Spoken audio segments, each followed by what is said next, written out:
Wah! Woohoo!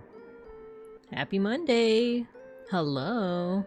Hold on, wait, let me heighten up. Let me fix my posture. I literally just started in my I'm already a shrimp. I'm already a shrimp that's frying rice, if only. But let me fix my posture and my mic. Give me a second.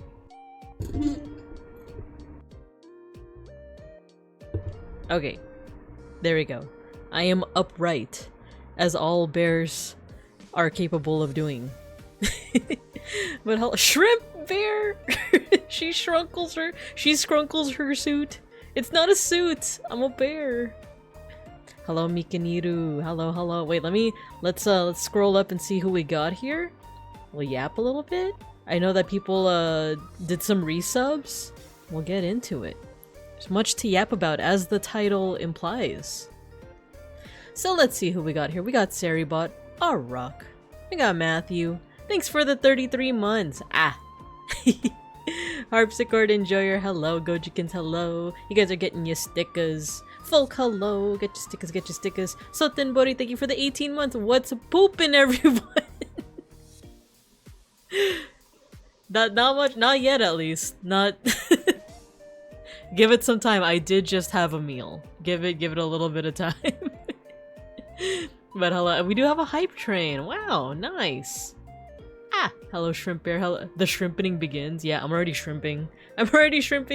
Give me a second, let me... Yo, Peck School! Hello.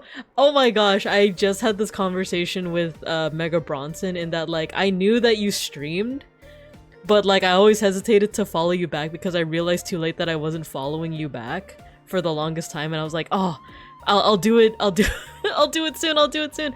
And I think to this day, I don't think I'm following you back. Give me a second. Follow. Wait, is it letting me follow? It's not letting me. Okay, there. Thank you for the raid, Peck School. I can't believe I missed your stream. I'm gonna watch the VOD. But hello. Thank you for the raid. You caught us as we were about to get started, actually. We were talking about shrimping. I was shrimping, actually. So I am scrunkling my suit. I am become shrimp destroyer of spines. It's true. And then that's when we got the Peck School raid. Yo! How you doing? How's the Deltarune? Thanks for the big poop emote, Matthew. And Peck School, you got just to go. You'll be shrimping on the toilet in no time. Yeah, exactly. Just give it some time. Idol, hello. Please follow me. Following now is part of the bit. I did it, like, I think I realized quite a while ago that I was like, oh my gosh, you're streaming. I forgot how I found out that you were streaming. But I was like, oh, I don't want to, like, follow as he's streaming, because then he's gonna realize that I haven't been following him this whole time. And then I just didn't do anything until now. I hope you'll forgive me. It's never too late. Exactly. I'm showing off the brand new model. Guys, check out Peck School. I think we already auto shouted you out when you rated in, but do check out Peck School. He has a new model. Wait, you know what? Let's get to class. Get to class. Hello, it's me, Babinka Bear, your local Sun Bear art history teacher and educational streamer.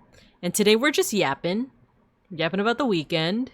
But let's talk a little bit about, yeah, Peck School streams. Also, thank you for the 33 months, Mega Bronson. Hello. Mega Bronson was also part of this weekend's adventures, shenanigans. But let's put on some music. For some reason I have MGS 580s cassettes, so we're just gonna listen to that. That's kind of loud. It's a little loud. But yeah, so Peck School streams. Peck School streams, and he has a brand new model made by yours truly. That's right. You are now siblings with, let's see, Folk, Matthew, because I did also make your PNG. Let's see, Mega Bronson, Beans, Owen's medieval outfit. I made quite a few. And then there's also another person that I recently made a model for. I just don't know if they're okay with me mentioning it out loud. Because I don't know when people want to be, I guess, secretive about it, of like, I got a new model, you know? But yeah, do check out, you know what? Since you showed it off on stream, I do have PureRef up. I can actually paste it on here. Let me see if I have the PNG for it. I'll be gone to take on me. Okay, I'm pasting it. I'm pasting it here. There you go. Check it out. This is Peck School's model. It's a PNGTuber, PNGTuber Plus, mind you. PNG. So this model and then the other one that I recently made, they wiggle. They got wiggles. They got the wiggles. Yeah, Baxter Crook, hello. Love the fish emote. That's you! That's you, exactly. And I won't say any other details, but there is also a third person that reached out to me for a new PNG model. So I'm pumping them out. I'm making a whole bunch of models, and it's been fun. It's been fun. I knew I wanted to open up commissions for a reason, and it was because like I have a lot of art ideas in my head, but there's something nice and pointed about someone just requesting exactly what they want, you know, and getting that feedback from people and stuff like that. Whereas like when it's up to me to make my own art, it's like sometimes I have a certain direction that I want to go to, or rather I have 20 different directions. You're in the kitchen, you don't? Yeah, okay, so yeah, Idol is the other person who I recently made a model for. So both Peck School and Idol. And then there's a third person who like literally just today reached out to me. So so yeah, but I will say after this third person, the third person is T-Pain. Hello, Ghosty. Thank you for the legs. But the third person, I think after that, I am going to put a pause to at least PNG model commissions for at least like a month or so. Because I am getting into a couple other things lately that I want to kind of focus my energy in on. I'm small. I'm small. How's the filter today, by the way? I did adjust the filter, so hopefully slices of American cheese. Can you still understand me? Ah, wait, no, my cheese! My cheese, give me the cheese! No, it landed on the magnifying glass. Why would you do such a thing? Why would you? I also said it so that embiggen and shrink, there's a cue system now. So once, oh, there it is. Sounds nice. Awesome. What about this filter? Because when I listened to the first time you guys did the embiggen filter, my voice was so deep, you couldn't understand what I was saying. Can you understand what I'm saying now? Do you understand the words that are coming out of my mouth? Beats voice reveal. No, he's real. He's real. It's not just me with a filter. He's real. He's a real bear. Both filters sound much better now. Thank you. Yeah, did you guys notice it too? The first stream where I had it, I listened to it and I'm like, oh, you cannot understand what I'm saying. Echo Art, hello. Understood, the filters are perfect. Yay! Awesome possum. Awesome possum. But yeah, so Peck School and Idol, they got new models that I made. Third person's getting a model pretty soon. And then Mamon, I freaking love Mamon. Is that a bad word in Spanish, by the way? I just know that in the Philippines, it's a tasty dessert, just like puto. Ensaimada? Yeah, Are you throwing things at me? Why are you throwing yourselves at me? What's with the rebellion? Nina, hello. But yeah, there's much to talk about. I had a pretty good weekend. I had a pretty full weekend. I went to a museum. Musta. Looks like it's contextual. Ah, okay. It kinda is. So if I say gusto ko ng mamon, gusto mamon. Like, you know, you can get the context for that, right? Because I do love it. Mamon is just like a... Well, in the Philippines, it's like a sponge cake. You can also get it here in Bear America, too.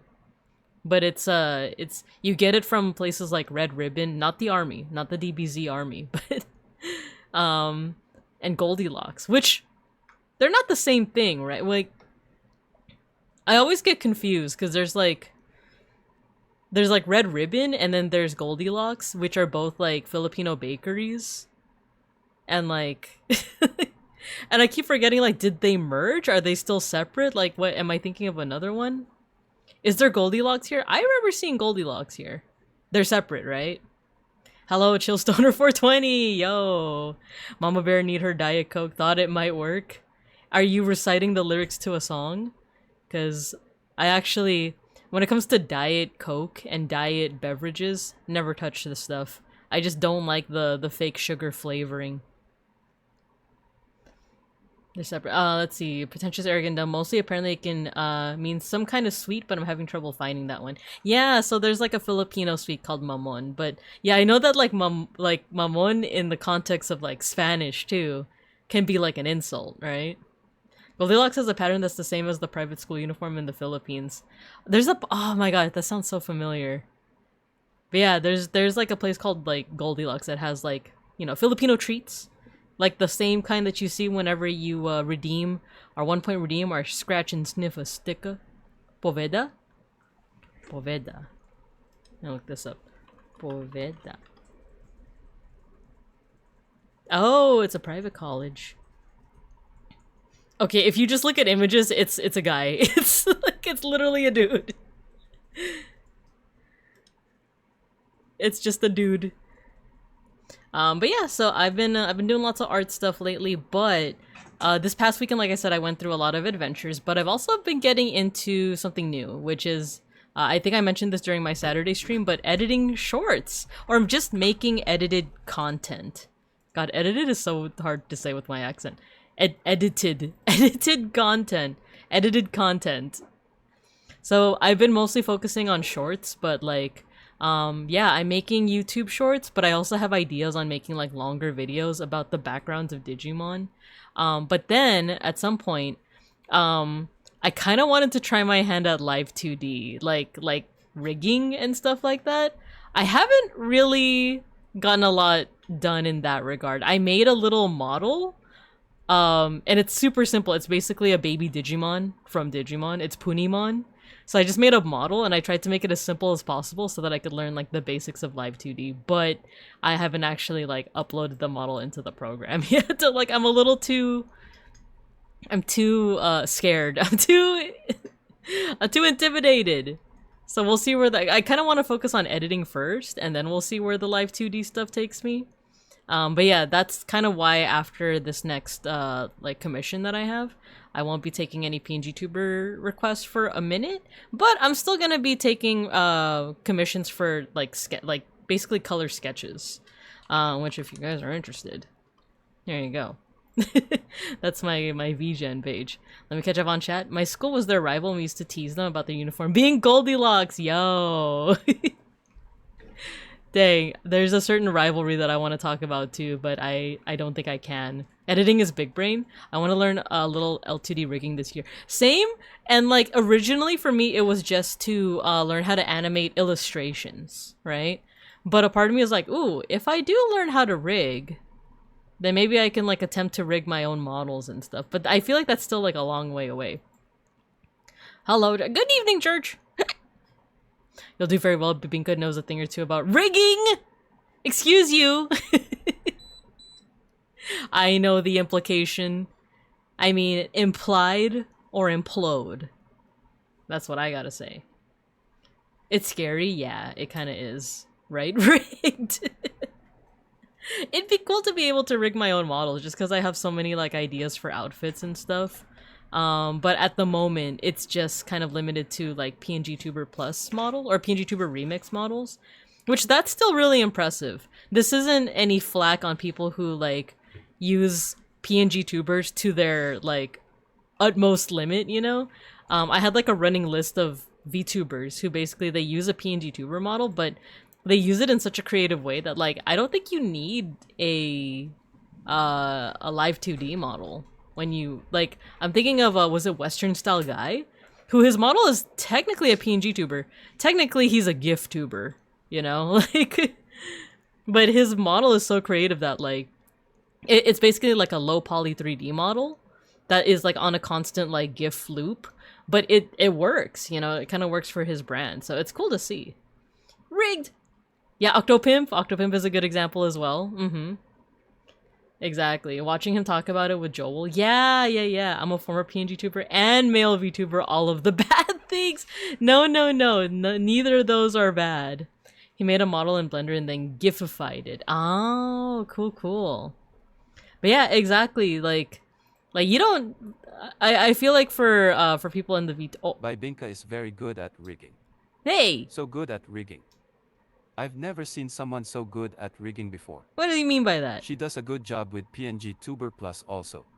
Oh, thanks. Thanks, Pancakes. Wow, what a guy. What a compliment. I have a friend that is a PNG tuber, but he drives his model like a Gundam and has so many toggles, it's honestly impressive. Yo, feel free to drop the name in the chat. I'm interested. But yeah, like, I was gonna say that I feel like sometimes there is this idea in, like, the VTuber sphere that, like, it's almost like a progression of, like, first you're, like, a Fugi, and then you're, like, a VeyadoTube PNG tuber, and then you're, like, a PNG tuber remix person, and then you're a live 2D, you know? It's almost like a Pokemon evolution, but it's like, nah, like, you can have, like, an amazingly good model that is, like, a Fugi or, like, a VeyadoTube mini model. But, like, depending on, like, your brand or depending on what you're going for, like, that's kind of already endgame, you know? I've thought about that a little bit, too, because, like, you guys know me, I do, like, the Humongous Entertainment games, and all of those are, like, kind of, like, animated, you know? But animated with the technology they had back in, like, the Windows 95 and Windows 98 days, and a part of me is like, oh, what if my model was just like that, you know? And in that case, it would basically just be like a GIF tuber, like a PNG tuber. So I've thought of it, but I do also like my live 2D model.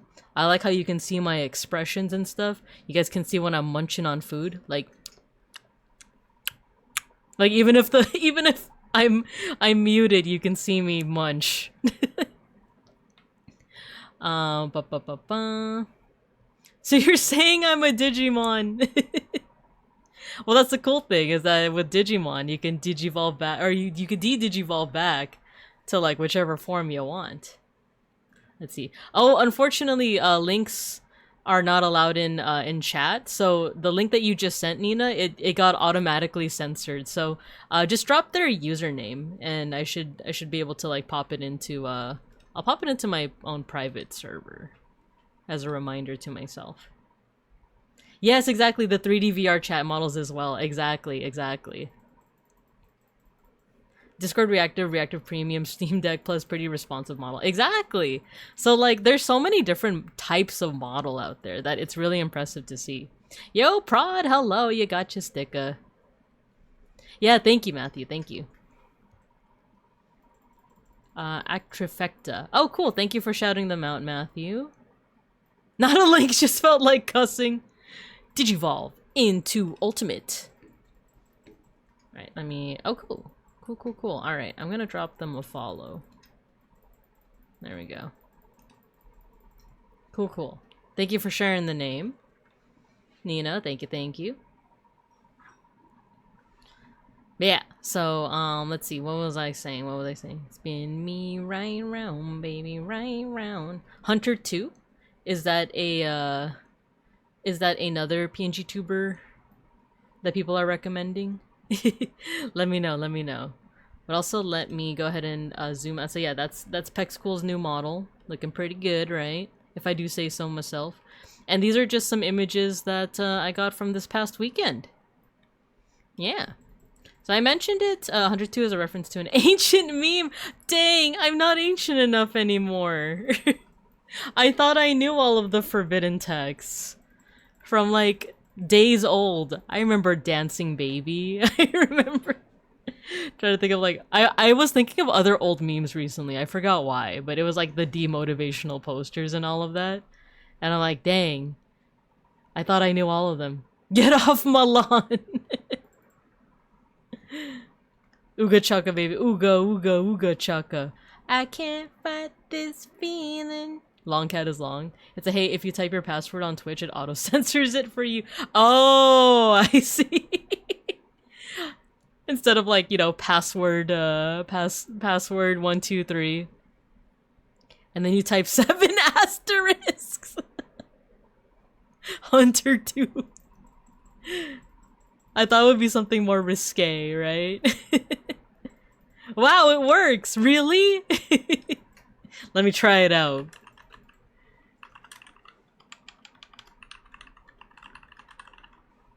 Baby, right round.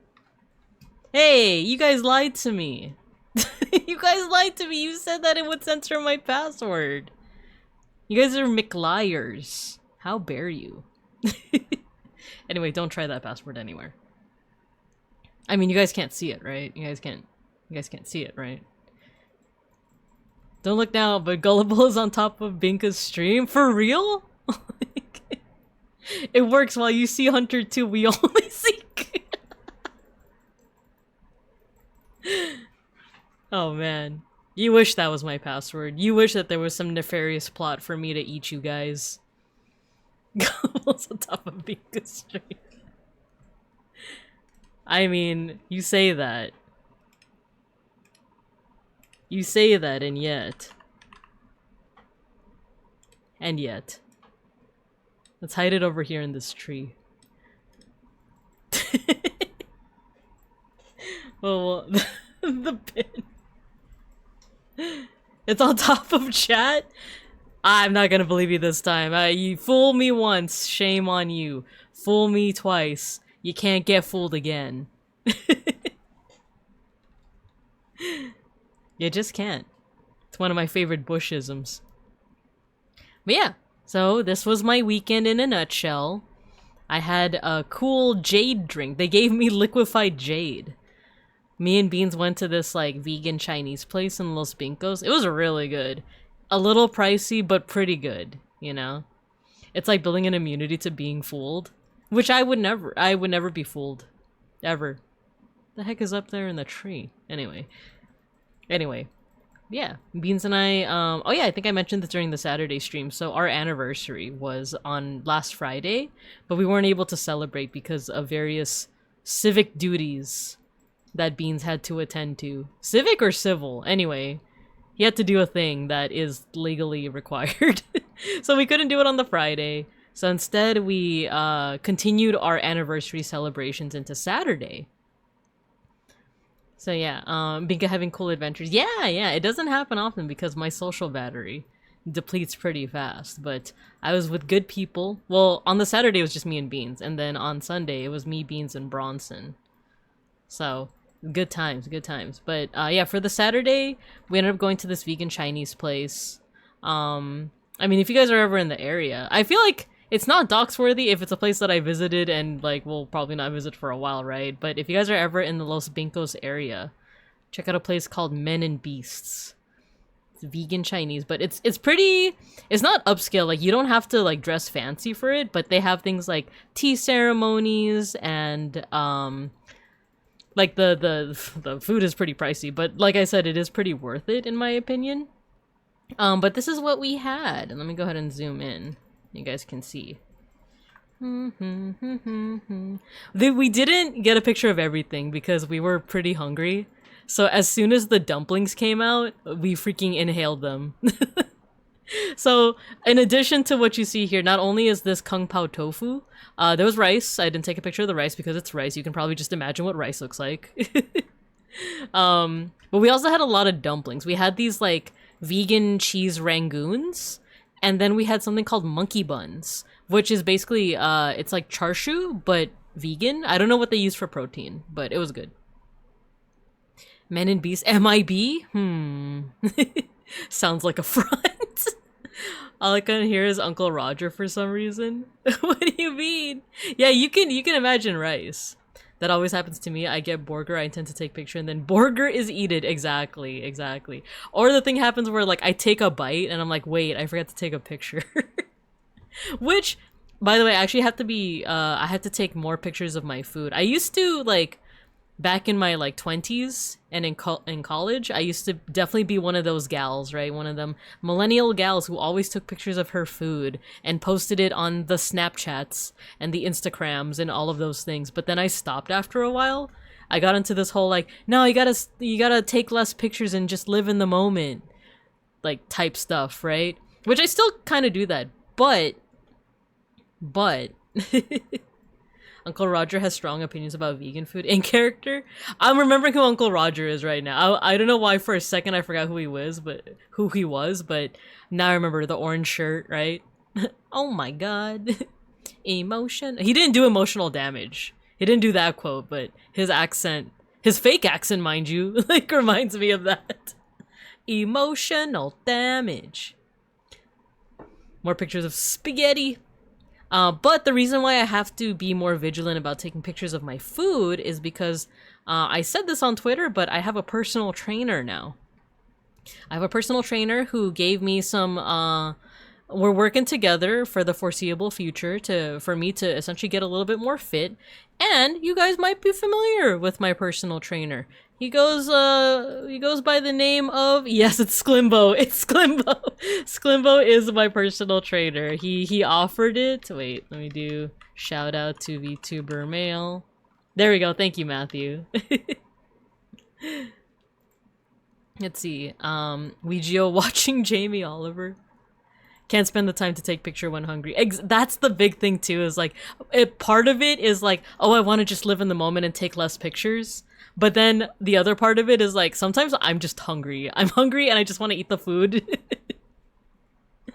I just want to... Why do they call it oven when you in the food and out eat the food, you know? Like, Binka's Bricken arc starts now, it's true. Also, you guys see that emote that Folk put in the chat? I drew that. I drew that just as a little hee hee ha ha. And then one of the mods was like, oh, I made it into an emote. And then the next thing I know, it's an emote on Twitch. So... So yeah, Sklimbo is officially my personal trainer along with, I think, 5 other people he mentioned. And he said that we're free to like say that he's our personal trainer. He just keeps it a secret in case people want to keep it a secret. But yeah, other people, I saw other people on Twitch mention it, like Camizol, Cami is also, I think, being trained by him. I'm pretty sure it's her. And then a couple other people. So it's exciting, it's exciting. Pescatarian Bricken. Yeah, I think, did we have this conversation on Saturday? I don't know. I think we had this conversation on like one of the Discords. But yeah, like what would be pescatarian Bricken? Would it just be like salmon, you know? Would it just be... I mean, I was also talking about like, have you guys heard of fish tofu? You see it in like some Southeast Asian and East Asian cuisine. Or if you're Filipino, if you know like fish balls. I always have to say, for those that don't know, when I say fish balls, it's not fish testes. It's fish meat rolled into balls. But basically, like, fish tofu is fish meat that's been essentially, like, blended and seasoned. But it's, like, kind of steamed into, like, a brick, essentially. And then you cut them into cubes, but I'm wondering if there can be some kind of pescatarian Bricken made in that manner, right? I know it might sound... gross to like essentially blend a fish and make it into that like that form, but but also, have you guys ever had fish balls and or fish tofu? It's really good. It's really good. That used to be, oh my god, did I tell this story before? It was one of my childhood favorites, but it was also one of the only foods that I legit almost choked on one time. I didn't chew my food well enough. Obviously I survived. Obviously I'm here, but it was like probably one of the scariest moments of my life was like feeling the sensation of like, oh, I can't breathe. But yeah, luckily nothing bad happened there. But man, fish balls are just really good. So saucy and savory, the drink looks refreshing. It is! It's an jade iced tea. For some reason, I was thinking, is she gonna say Big Ham is her trainer? That would be sick, right? That would be so cool. Salmon, tuna. Tuna's so good. I love both those things, salmon and tuna. Make me want fish cakes over here. I love fish cakes too. Fish balls is just roe. No. I know you're also making the joke, but But no, you just blend the fish. You blend the fish and then you roll it into balls and you got yourself some fish balls. I had fish cakes, but I think it was basically fish balls. Yeah, let me just get a picture of fish balls. There's also lobster balls too. It's like on a skewer. Beam. And luckily I do have Pure Ref out, so I could show you guys what that looks like. There we go. Yeah, this is what it looks like.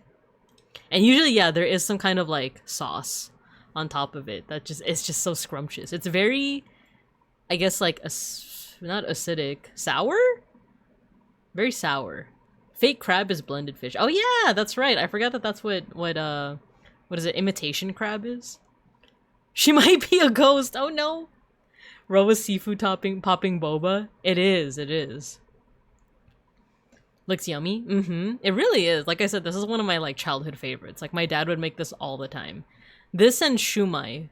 But I think folks in East Asia call it shomai. Or is it the other way around? I forget.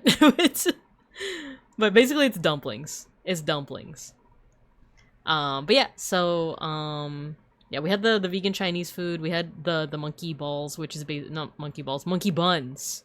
Monkey buns. Which is just vegan charshu. Surimi crab is usually pollock or whitling from what I remember reading on the packet. Ah, I do also like imitation crab. I don't know, I'm just like a seafood enjoyer. I'm just a seafood enjoyer. Yeah, it's because I accidentally said monkey balls. But yeah, all those things were good. All these foods were scrumptious. This drink, this one like had me in awe. It's basically a jade iced latte. That's right, guys. Liquefied jade. If you just squeeze jade really hard, you can turn it into a drink. I am lying, by the way. I am a McLiar, for lack of a better term. So she's drinking rocks. I think it's what did I write down? I actually had to like look it up on like what was in it because Adam, Mr. Cool VT, he had asked me. Here it is. So this has butterfly pea, PEA, not PEE. Butterfly pea, jasmine, green tea, and oat milk creamer. So it's and I don't know, I was just in awe because it looks like jade. Like the way that they had like the creamer like this, it makes these like striations that actually kind of look like jade, like the rock, you know? And it was sweet. It was like nice and refreshing and sweet, and I just liked it a lot. And then I mixed it, hoping to, because like it was kind of like bitter on top and then sweet at the bottom, so I mixed it and then it kind of just neutralized itself. But that was also just fine. That was also fine.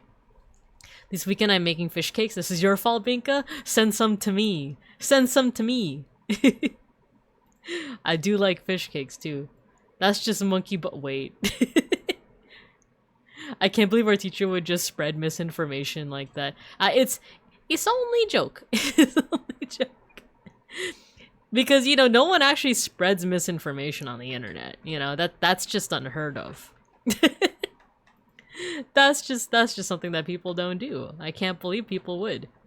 So let's see. Yeah, we had the dumplings, we had the monkey buns, we had the jade iced latte. We had this kung pao tofu, and the tofu was really like crunchy. Like I know a lot of people don't like tofu because one, they haven't had it seasoned properly, or cooked properly. But when you season and cook it properly, it's really good. But the thing is, I've never had it this crispy before. I've never had tofu so crispy. It was so good. And like the sauce really complemented the white rice really well. She went on the internet and told lies. I would never. It's only a little hee hee ha ha. Hello. I'm talking about my weekend. Me and Beans celebrated our anniversary at a vegan Chinese place. We had crispy kung pao tofu with rice, really good sauce, very saucy. And then we had dessert. We had souffle pancakes. But by that point, we were both really full. Like we did finish it, but we felt like penguins after. We felt like penguins just like waddling to the car. Oh dang, my mom just texted me something. You know what? Give me a second. This is fast enough that I can just respond to her.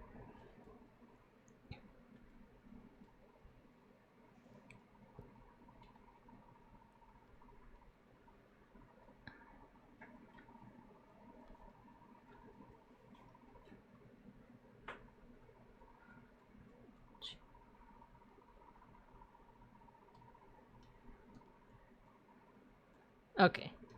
Sorry, I just had to respond to Mama Bear. Souffled what? Oh.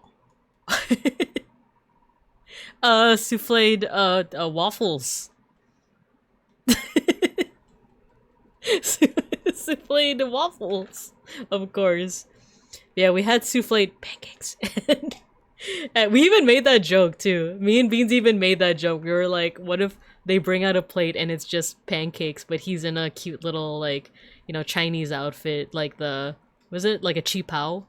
And then he was like, oh, but that's like the... We were both like, oh, that's like the female outfit. And it's like, well, what's wrong with pancakes wearing a chi pao, right? So, like... Let me see if there's a pic. Do I have a picture of a chi pao? I forgot what the, like, male version was. You know, like imagine pancakes in this, you know? Like, what would be the problem? What would be the issue, right? I think he would look quite stunning. You know? Fried tofu after a bit of marinated is good. I'm still more of a meat eater, but I still got that omnivore in me. Marinate. Yeah. The thing with tofu... Especially, like, after, like, becoming pescatarian and Beans becoming more, becoming vegan, is that, like, tofu can really just take on whatever flavor you want it to take. It can also take on, like, really good texture as well, but it just gets, it does get a little bit more involved. Like, it is possible to make tofu have the texture of chicken, but it does take a little bit more effort. Like, you basically have to freeze it and then microwave it, and then when you microwave it, you have to make sure that there's like a receptacle for the leftover water to land in, essentially. So let's see. Oh, my mom just said no rush ate. The context with that text from my mom is that my little sister has a tablet, but she lost the pen. It's like a $40 Wacom tablet. But she lost the pen, and I reordered one, but Amazon keeps being like, oh, it's delayed. Sorry, it's delayed by a day. Actually, sorry, it's delayed by like a couple weeks. Actually, sorry, you're not getting it until 3 months from now. So I had to like cancel it, and now I'm like, well, damn, where am I gonna get it from? So I just texted my mom that, and she's like, no rush ate, which is like the Tagalog word for big sister.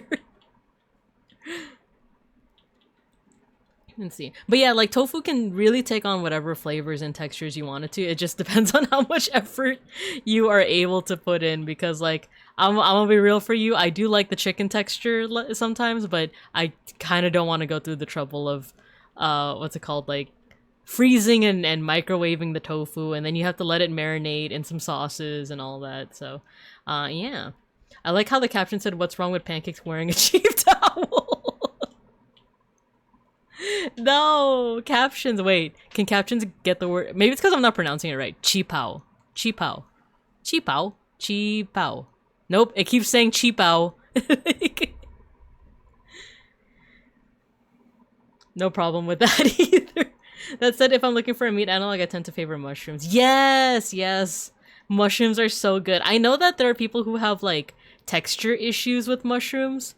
I'm definitely not one of them. I love mushrooms, like portobello, oyster, you know, the button cap or whatever that one is called. All that I'm good with. You know, I love mushrooms.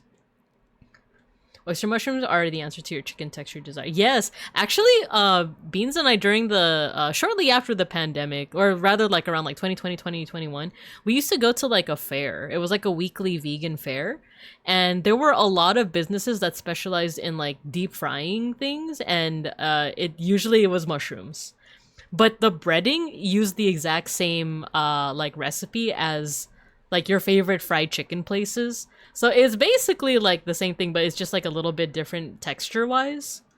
But it was so good. It was so good. The only thing is, unfortunately, a lot of vegan places are kind of going out of business because of like rising costs and stuff like that. Because the thing is, a lot of these recipes and a lot of these places are really good. They're delicious. Like I had vegan sushi before. That was really, really good. There is another like vegan Chinese place that Beans and I have been to, but like it definitely feels kind of like veganized, I guess, like Panda Express, but a little bit more delicious. Yeah. Portobello, 2 caps fuse make a wicked burger. Yes, yes, yes. I love portobello. Yeah, 100%. I use cheese to fuse mine because I can. Nice! Nice, nice. That's the thing too, is that like even like there are a lot of like vegan and plant-based alternatives that I really like, but there are certain things that I'm like, yeah, like the texture just isn't what I want it to be, and usually it's like vegan hot dogs, right? Except for the Dodger dogs and except for like sausages. There's like beyond vegan sausages that are pretty good, but like I feel like I'm a bit of a hater when it comes to like vegan hot dogs. I'm just like the texture is texture is just not there. Beyond Meat is a hard no. I totally get that, but also I love Beyond Meat and Impossible Meat. I know it's super processed, but I just like the flavor a lot. And don't worry, because like I've gotten that that reaction too from I think it's like it's not just Owen, but there's like quite a few people that whenever I say that I like Kraft like American cheese, which you guys can give me right now, by the way, 64 slices of it. I love it. Like I love Kraft cheese. I love the 64 slices of Kraft American cheese. I know there's better alternatives, but there's a comfort in like the crappy Kraft cheese for me. Same with the Beyond and Impossible. You liked it for the first time but got sick of it fast. Yeah, I totally get that. I totally get that. But just know that I like it. But yeah, so but yeah, overall like nothing wrong with processed cheddar. It's true. It's true. But yeah, my taste buds just be like that. My taste buds just be like that. Let's see. So yeah, we went to there, and then we went to the Norton Simon Museum. So this was actually my first time going to the Norton Simon Museum. It's a museum technically in Los Vincos, but it's like in the east. Like it's east of like the main city. And actually the location that we went to for the Chinese food is also kind of east of the main city. But the Norton Simon is really nice, actually. So we thought that it was going to be kind of like a smaller gallery because we had both been to like bigger museums. And Los Vincos has two really big museums, actually like kind of three. So there's the LA County Museum of Art, LACMA. That one is huge. They just like opened up a new building. And it's humongous. Like it's kind of impossible to get through the whole thing in one go. And then there's the Getty Center. So these are two very famous like museums in Los Vincos that like have just like a huge collection. So they both specialize in different things. Like if you want more like art from kind of like all over the world, LACMA will be the better choice. But if you want more like kind of like European Western art, they kind of have a bigger like, for example, like Greek, Roman collection, but then they also do have art from all over the world. Same with the Getty Villa. That one is specially for like Greek, Roman, and sometimes Egyptian, Nubian. But both the Getty Center and LACMA have like really big like collections, and it's kind of impossible to get through the whole thing within a day. But with the Norton Simon, it's a little bit smaller, but it's still pretty sizable.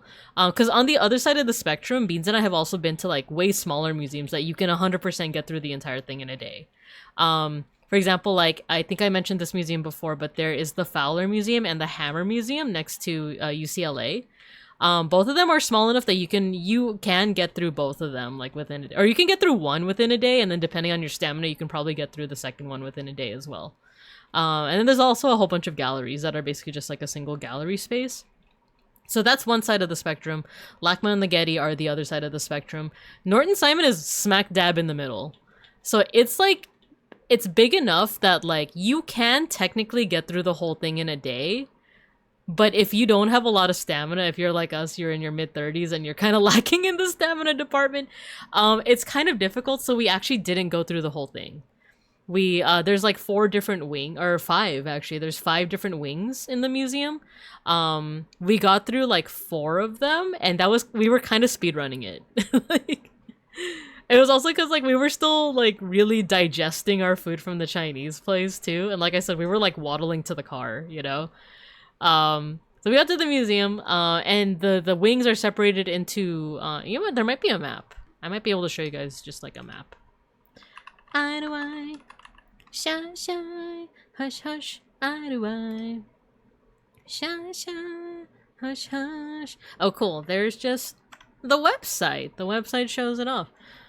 So yeah, there's an entrance over here. Let's see. Waddle, waddle, waddle. Got any grapes? I actually don't know how the song goes. I know exactly what you're referencing, but I forgot how the actual song goes.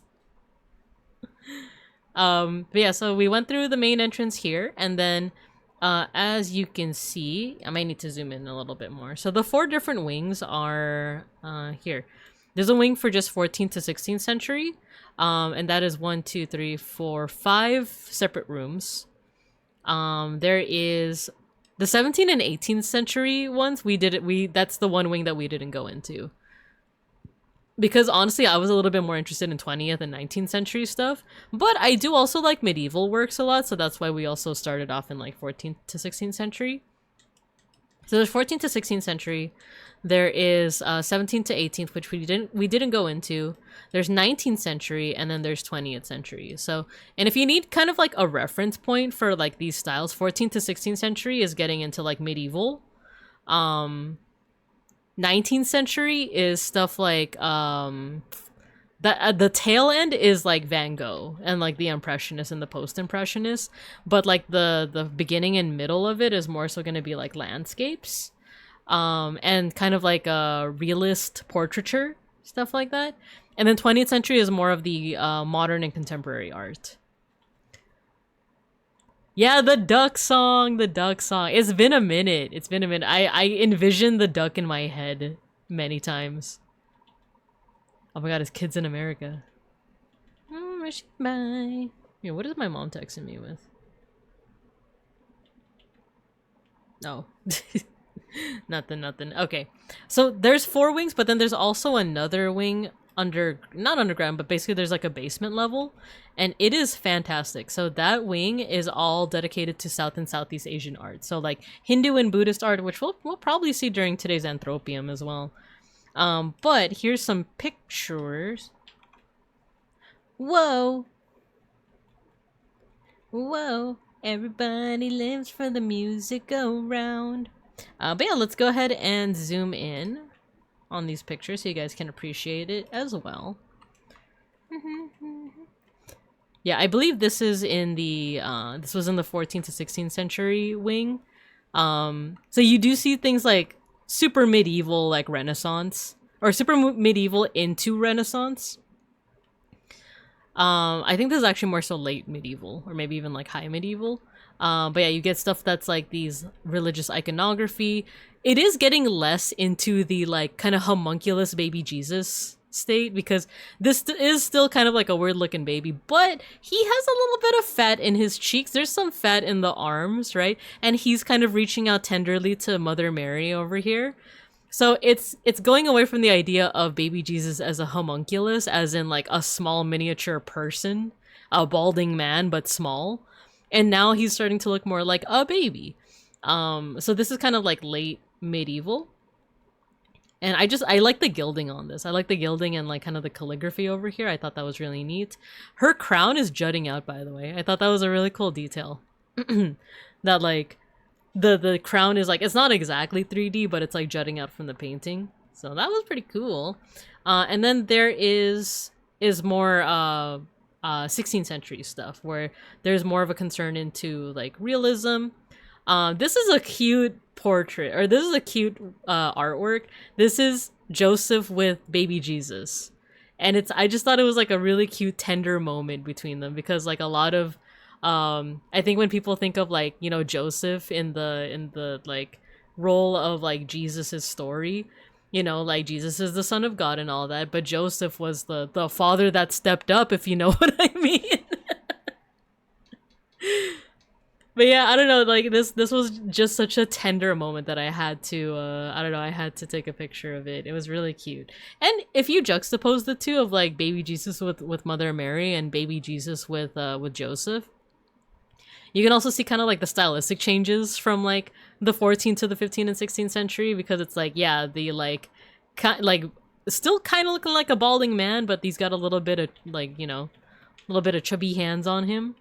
And then the kind of like default neutral faces to over here where it's like, oh, look at the little cheeks. on the little baby. Look at his little chubby hands. Look at his little chubby legs. And then he's like holding the beard of like Joseph, and Joseph is like looking down on baby Jesus so tenderly, so tender and mild, you know, so tender and mild. So I don't know. I thought that was really cute. So. Oh yeah, you know what? I didn't even realize that in both iterations, Jesus is kind of reaching out towards the parent of choice. You know, that's one way to put it. He's the dad that stepped up. What else can I say? You know, I'm gonna get freaking smoted. I'm gonna get freaking smited. No. So yeah, before we went on to any other wing, we went downstairs into the South and Southeast Asian wing. And those were really cool. Like, I didn't put...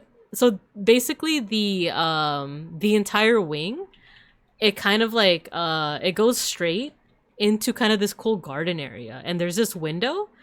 I have a picture of it, but, like, I don't know if any reflections are gonna show up in the picture. So, unfortunately, I can't show it to you. Immortal John Triptych, but it's Babinka Bear. That'd be sick, actually. But yeah, so like you'll just have to make do with this cool picture of Lord Ganesha from Hindu religion, right? That's my guy. I love Lord Ganesha. He's so cool. He's got an elephant head and he's chubby and he likes sweets. He likes sweets, and I was showing Beans too of like I was telling him the mythology of like, or not the mythology. I was telling him the tales of like Lord Ganesha. And for those who don't know, that he is a Hindu deity whose like trait is overcoming obstacles. So he is the son of two deities, Shiva and Parvati. Parvati, there we go. That's how you say her name. And one of the story goes, there's different stories, of course, but one of the stories is that like Lord Shiva, he is known for like going into the wild and just like meditating for long stretches of time.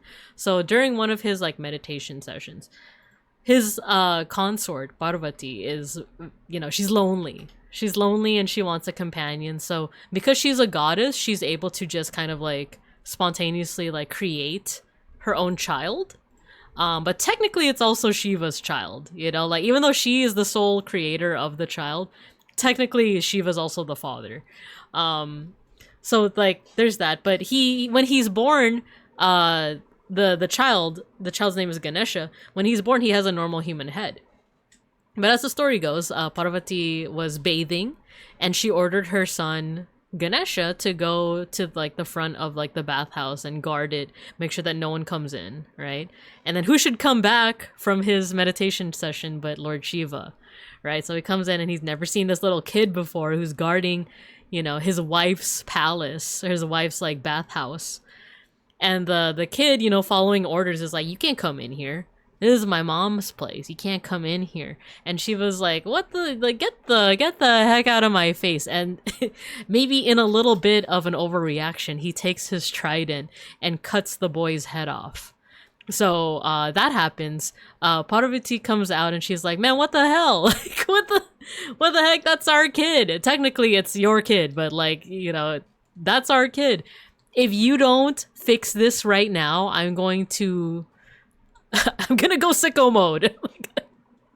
Basically, like Parvati, like a lot of gods and goddesses in Hindu religion, they're able to take on different forms, different like aspects of themselves.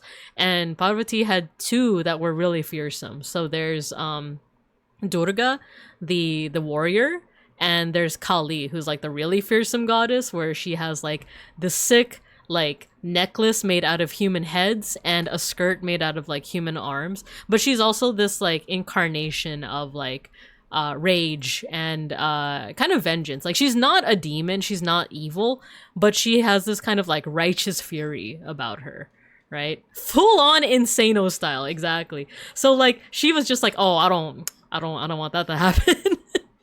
Look, Shiva, I made a child. Okay, cool. He's also your child. What? So yeah, Shiva doesn't want to incur her wrath, so he goes out into the forest and tries to find her, the son's head. He can't, But who should happen by but an elephant? And the elephant is like, you know what? I see your troubles. You could just take my head. It's fine. It's cool. I lived a long life. Like, in other versions of the story, I think he just cuts off the elephant's head without really asking.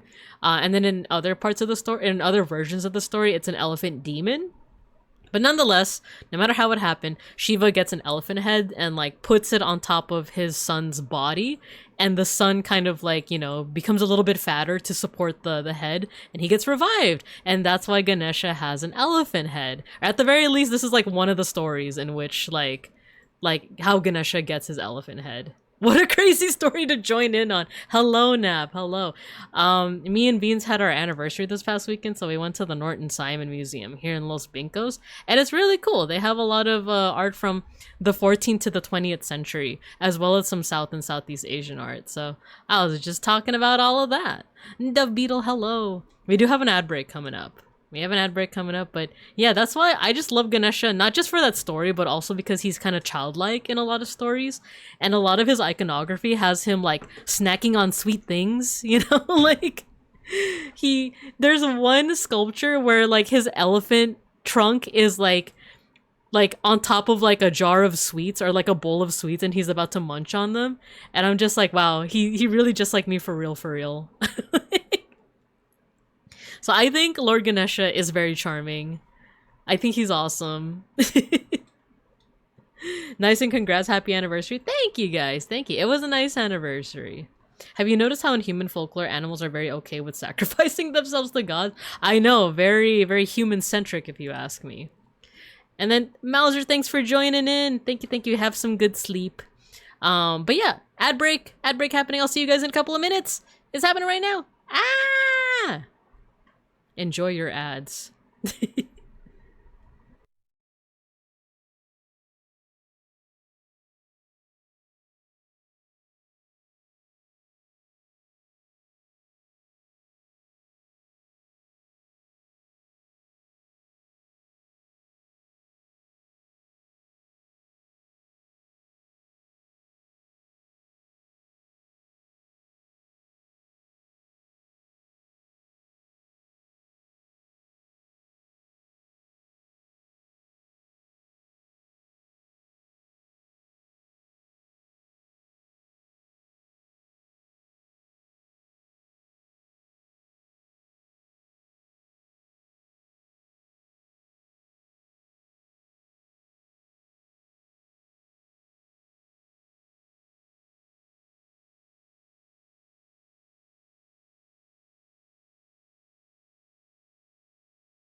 Okay, give me a second.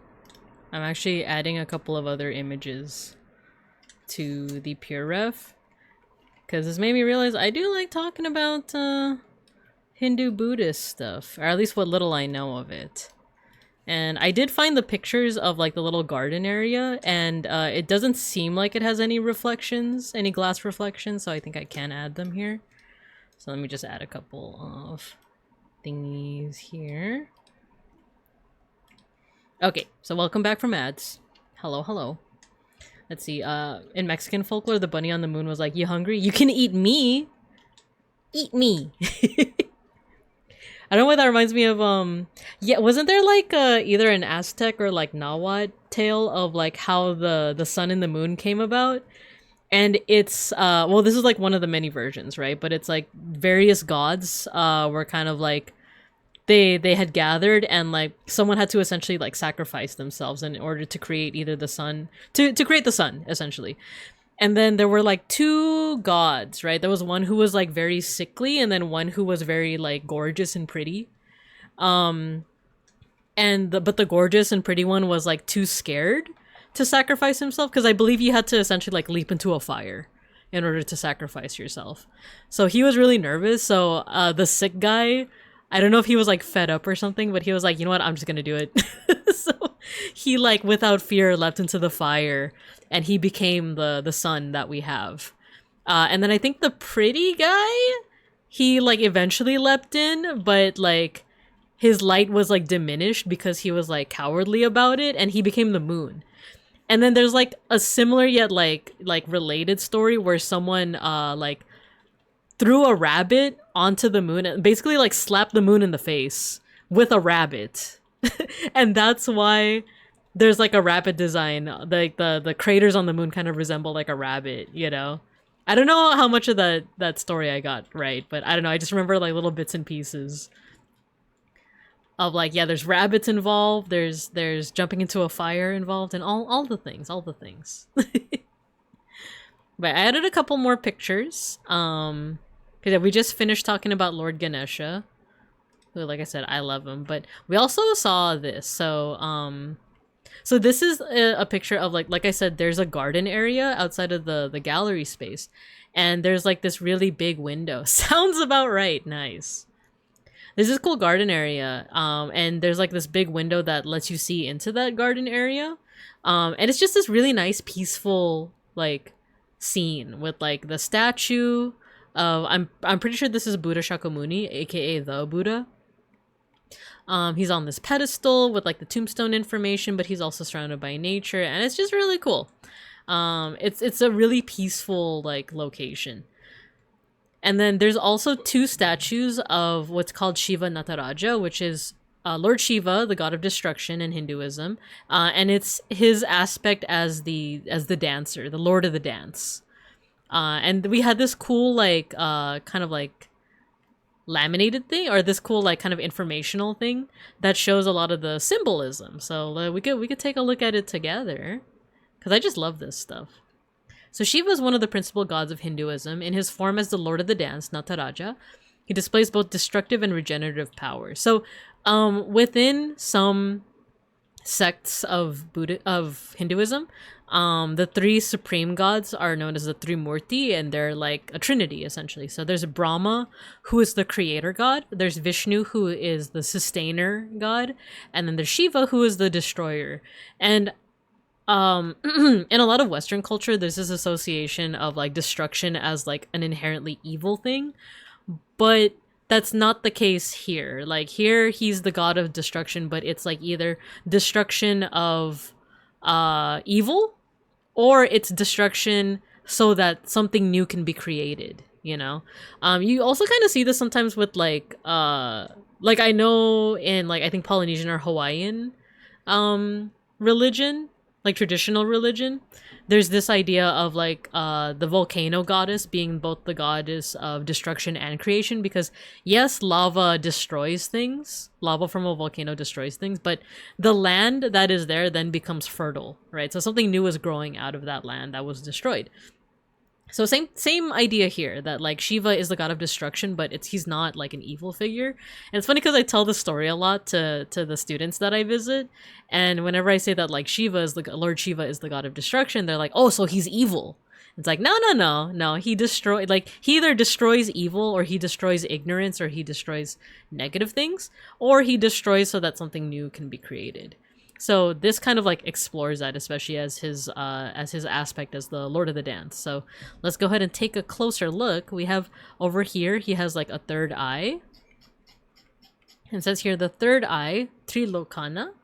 The third eye symbolizes Shiva's ability to see all and destroy ignorance with his gaze.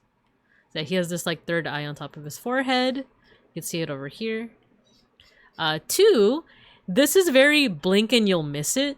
But if you look at any statue of Shiva as the Lord of the Dance, he has a little figure that is kind of in his hair. He has long hair. These are all like locks, essentially, right? But there's usually a little figure that's kind of hidden in there. And this is a goddess that represents the Ganges River. This is Ganja. Ganja, the goddess of the Ganges River, is caught in Shiva's hair before bringing forth the water of life to earth. So yeah, it's like a Where's Waldo, but where's Ganja, right? Sounds like the tower. Exactly, Idol, exactly. So like in tarot cards, for example, there's the most terrifying card is the tower, because it typically represents like catastrophe or some kind of like big upending, right? But that's so that something new can start in its place. So it does seem catastrophic, it does seem scary, but it's so that like a new cycle can start. So that's Ganja. Let's see over here. I'm actually not sure what. Oh, this is, I believe, his hands, like his I forget what they're called. Mudra. Mudra are like kind of like the hand symbols. Battle Crackers, hello. The end is also a beginning. Exactly. Terrifying. So yeah, in a lot of Hindu and Buddhist works, you'll see like a figure with some kind of like hand gesture, especially with like Hindu gods with their multiple arms and stuff. So we get to analyze a whole bunch of mudras. Oh no, he's holding a drum. So the double-sided drum signifies creation. And the drum is important, I guess, yeah. Oh, he is holding a drum. It's hard to see, but basically like these are the fingers.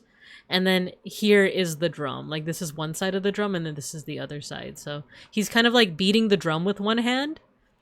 And that's kind of also setting the tone for his dance of destruction. There's unfortunately a lot of shine here, so it's kind of hard to make out, but I think this is another mudra. Oh, I think he's holding the flame over here, the flame of destruction. So let's see, this is, yeah, the flames. The fire of destruction and transformation represents Shiva's role as the destroyer at the end of each world age. And there you go. And then 5, he has a cobra on another one of his hands over here. The cobra represents his mastery over death. Bless you, Beans. Thank you. So the mastery over death, because cobras, you know, are known to be venomous. If it bites you and you don't have the anti-venom, there's a good chance that you're gonna die. But here, the cobra's just chilling. He's just chilling with Lord Shiva, you know, he mastered death. He mastered this aspect of death. So let's see, that's 5. Oh, here, 6. So one of Shiva's feet, Lord Shiva's feet, is trampling a little figure over here, and then the other one is kind of up in the air, and all around this pose does make it look like he's dancing. There's a lot of kind of like motion to it. So let's see what this has to say about that. This is Apasmara Purusha. Shiva tramples this demon of forgetfulness, indicating his ability to overcome ignorance. So yeah, he's trampling over a demon. You need not feel bad for him. Who knows? Maybe the demon likes it. So yeah, during his dance, he's trampling over the demon of ignorance, and then the last one is his foot that's kind of hanging up, the raised foot. The left foot is held aloft, symbolizing liberation, and then 4 arms indicate the god's dominion over the 4 directions, the 4 cardinal directions. So yeah, that's a little bit of symbolism of Shiva Nataraja, and it's all in a really handy little laminate that's right next to the 2 statues that they have. So I like that. I was digging that a lot, so I took a picture of it. And yeah, I just kind of love how like in Hindu art in general, it's just very rich with symbolism. It could be as little as like a foot hanging off of the floor, or like someone holding a drum, or like the various like hand gestures that they have. So really good stuff. Speaking of, this is a statue of the Buddha Shakyamuni, also known as the Buddha, that you guys might be familiar with if you studied Buddhism in school. And here he has a mudra for, I believe it's the mudra for peace. I'm actually not sure, but once again, mudra just refers to like their hand symbols. So yeah, really good stuff. I love the, oh, this one was really cool because the folds of clothing are very much inspired by like Greek and Roman art, because this was made in an area of Pakistan that was like on the Silk Road. So there was a lot of Greeks and Romans kind of coming through on their way to China. So the Greek traders that would come through, they were kind of showing off of, that's John Buddha, exactly. So a lot of the traders that were kind of coming through that area, they would also show off like some of their wares, some of their art, and the artists of this area, they got inspired by it. So it's like, oh, these Greek people, these Hellenic people, as they probably would have been called, or the Hellenes, they really know how to show drapery and folds over a figure. So like you see a lot of inspiration in this part of the world. Inspiration of that style from this part of the world. So yeah, that was the South and Southeast Asian wing of the Norton Simon. We already went through these two. And then we went into the 19th and 20th century ones. So I took a little bit more pictures of like the 20th century ones just because that's what interested me more. But we do have a couple of pictures of the 19th century stuff as well, such as like you have the Van Goghs, right? Your Van Goghs over here. But we went into the 20th century one. They really steam a good ham. It's true. It's true. But there's this Diego Rivera that they have that is just breathtaking. Like, Diego Rivera, not a good person, but like, or rather like not a good husband.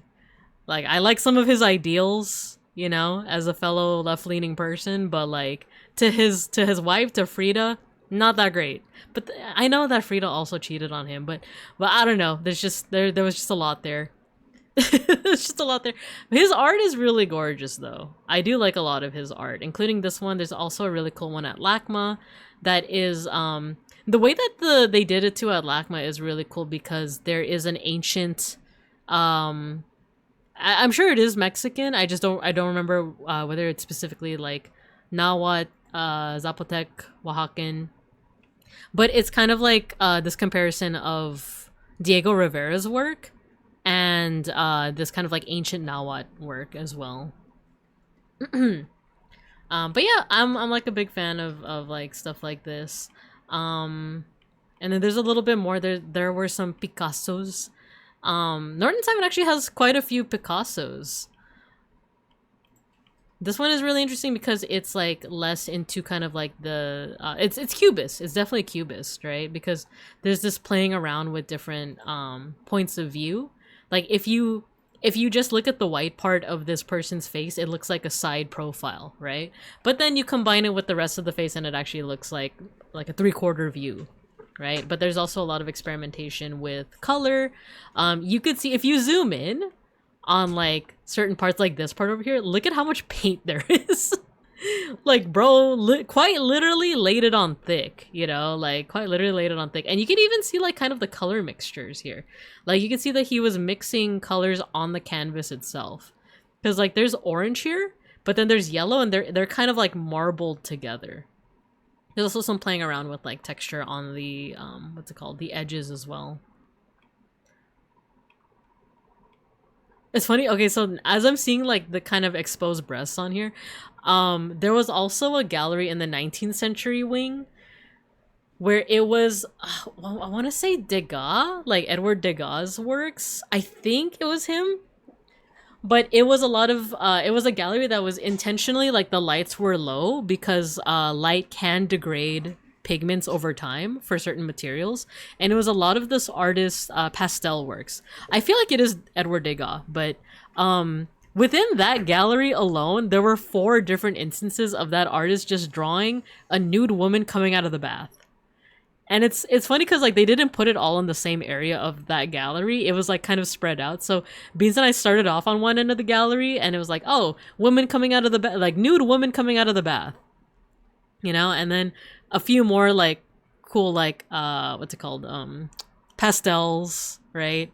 Some landscapes and stuff like that. And then there was like another one of like, oh, woman in nude coming out of the bathroom. And then like a couple more landscapes, a couple other like kind of like scenic things, and then woman in nude coming out of the bathroom. And then at this point, both me and Beans are like, he seems to like this topic a lot. And then like a couple more, and then at the very end of the gallery was another like woman in nude coming out of the bathroom. It's like, all right, yeah, like yeah, he had a type. He like 100% had a type. And yeah, you could completely say that like, oh, you know, they're artists, and artists do use like the nude figure for reference to learn like anatomy and stuff like that. But it was just the same scene over and over again. Like, I get if you're doing like a Vitruvian Man type thing where you're really trying to do a study, but like it was just 4 different times within the same gallery. Of like, is he looking at his wife? Like, is this just like, can you imagine he's like peeking through the window, but he's like painting? Like, you know, 19th century perverts. I want to say it's Degas. It'll be funny if I'm like slandering another, like if I'm slandering Degas. Let's see, woman. Okay, I think it's pastel, woman. Something from Tub. I think it is. I think it is Degas. Yeah, you know what? Sorry for the jump scare, the nudity jump scare. Light damage is one of the worst things objects can be exposed to. Yeah, the damage is irreversible. And it's funny because you can find that out with like not even just paintings, but like I remember in my old room when I lived with my parents, I had a picture of me and one of my best friends from high school. And it was one of those like not film strip, but it's like, you know when you go into like a photo booth and you get like the 4 pictures one after the other. So I had that like on my bedroom wall. And sometimes like the sunlight would hit it directly. And then after a couple of years, I started to notice that the photo was like yellow, but like in a very specific spot, and it's specifically where the sunlight hit it. So that's how I like anecdotally found out that that was a thing. And then it's like, oh, that makes sense why like you would also hide a lot of artwork from that same sunlight damage, right? Creeper painting is much harder to pull off than creeper photo. No, 100%, because these are pastels. Like pastels would likely be a little quicker than oil painting, but it's still pastels, especially with like the realism that you see here. But yeah, like it is Edgar Degas, and like he does it 1, 2, 3, 4, 5, 6, 7. I don't know if this is the same ones that you. No, actually, these are all in different ones. Look, see, Norton Simon, California, Glasgow, the Met, Musée d'Orsay, Hiroshima Museum of Art, Glasgow Museum. So yeah, he liked this topic. He liked this topic a lot. But yeah, I don't know why seeing Picasso render the 2 boobies over here just reminded me of that. But I also like you do see a little bit of fauvism in here, just a touch of fauvism, and just a touch of like playing around with color as well, vibrant colors. Because also like, how do you get this like mint color, you know? Like, I know how color mixing works, but it just feels like one of those colors you wouldn't see in, like, older artwork as much. Now we would call that a fetish. Is this allowed? Is that allowed? Also, Degas, clearly a butt man. Once I posted Mayonnaise Olympia on Bisky and it got flagged for NSFW, they could never handle nude tub women. Exactly. Yeah, Miku hair. What if this is just Miku? What if this is just, you know, late 19th century Hatsune Miku, right? With boobies out? Dang. I think this is another Picasso. This is another one of his his cubist kind of experimentations that I like. I kind of like the composition. I like how dynamic it feels. Like there's a lot of points where he's going for stylization. Like this kind of like, I think what this is supposed to be, there's definitely a ram's head, but it's like, why is there one part that is kind of darker? And I think that is kind of stylized shading. I think this part of the ram's head is supposed to be in shade. It's in darkness. And then the other is kind of like lit, right? But the way that the shading is very like geometric, right? It's like a straight right angle. I think this is literally like a right angle. I think it's like 92 degrees or something like that. Very close to a right angle. But the way that it's done like that is a little jarring, right? But I think that's part of the experimentation that he's doing. But I like the composition overall here. Like, you can kind of make out what he's going for. Like, this is a fish. This is a ram's head. Is this a shrimp? Is this an insult to me? To me personally? But I don't know. I just kind of like the dynamic shapes and all of that. He fills up the entire canvas. There's a little bit of negative space here, but I think it balances it. There's a good sense of balance, I'll say that way, because it's very dense here and then very empty here. I think that's what some people mean when they say like visual balance in an image. Of like, sometimes there's a work will be very dense with imagery. Like, look at all these different colors and textures here. Like, this kind of looks like a folded fan, even though it's supposed to be a fish fin. There's like the fish skin over here. There's different like scales and stuff like that. So it's very dense here, which means that like, if there's a place without that much like texture and color, it's kind of a place for your eye to rest. So that's kind of what's meant by like kind of like visual balance, right? If the whole dang piece was just full of little details like this, then it could come off as very jarring or very like overwhelming, right? So there's a little bit of like visual balance there. And then one of my favorite artists, this is actually one of my favorites, this is Kandinsky. Kandinsky is the guy who does a lot of abstract work. But I feel like a lot of the people that dislike abstraction still find a lot of allure, a lot of like things to like with Kandinsky's work, because there's just a lot of like, I don't know, there's like a lot to look at. there's a lot going on, and there's like this kind of like musical feel to a lot of his works. Like, for example, like if we're talking about composition and kind of like visual, what's it called? Like visual balance, like take a look at this. There's like a lot of texture going on. It almost looks like the texture you'd see like on the moon, right?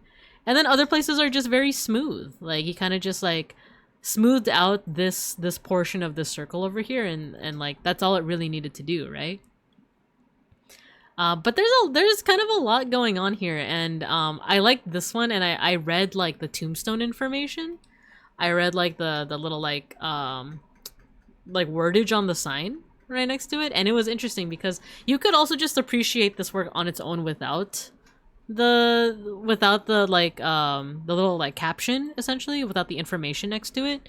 But if you do read it, basically this is saying that like there's a chance that this is a abstract stylized version of a saint, of a Russian saint.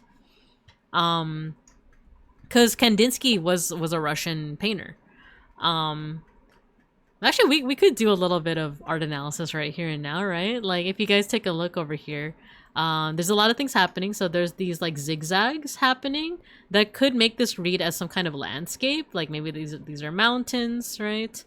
Yeah, a saint, right? it's funny because like I think I told Beans too what I read on the thing, and he was like, I don't see it. But yeah, if we look at what we're seeing here, be not afraid, exactly. So there's some things that could be read as like a landscape, and a lot of Kandinsky's works did start out as landscapes. In fact, we could look at some examples. Kandinsky. He's honestly like one of my favorites. Here, if we just look at the Wikipedia page, is there a place where I can adjust the... Nah, sorry, I can't do dark mode. But as you can see, like this is one of his earlier works, right? This is 1908, and you can already see him experimenting. He's already experimenting here. Like this is a landscape. Like this is a building with like a smokestack. There's like a field of maybe like grass or flowers or both, and there's people over here. But with his brushstrokes, he's already kind of experimenting, and he's using colors that might not actually reflect what's there, you know? Like, are these flowers, or did he just choose to paint the grass as red, you know? Here's another early work. This is 1903. This is the Blue Rider, and you could tell that it's a guy on horseback.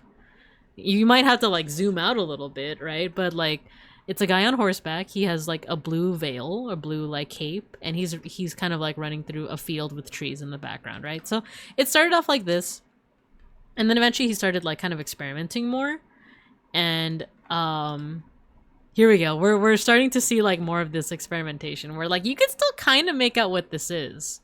Right? Hello, Luminous Bard. Hello. We're talking about one of my favorite modern artists. This is Kandinsky. He started out kind of making more figurative works before becoming a little bit more abstract. So as you can see, like, the title of this is Murnau Train and Castle, right? And because I read the title, it's like, oh yeah, this is the train, right? This is probably the castle or some kind of like house or something like that. But if I didn't read that title to you, and you were just kind of looking at this, you know, it might still take a while to realize that, yeah, that's a train. There's a train on a train track, right? Oh, we got freaking rickrolled. By Spotify. Dang it. And then here we go. This is kind of like the transition period. Because if you just look at it without like any of the details below over there, it's like, okay, I can kind of make out that this is a landscape, right? But some of these things, it's like, is this like a berry bush? Maybe this is a house, right? And then you read the title and it says landscape with factory chimney. And it's like, okay, I think I can see the chimney, right? Like I could see this. But then he just keeps experimenting and experimenting.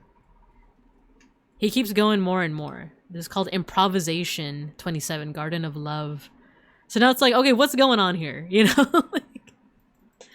I feel like that last painting might have had some influence on some of the 80s aesthetics, like the new wave stuff. That would be cool, right? I wouldn't doubt you with that. The Saint, not the train. Yeah.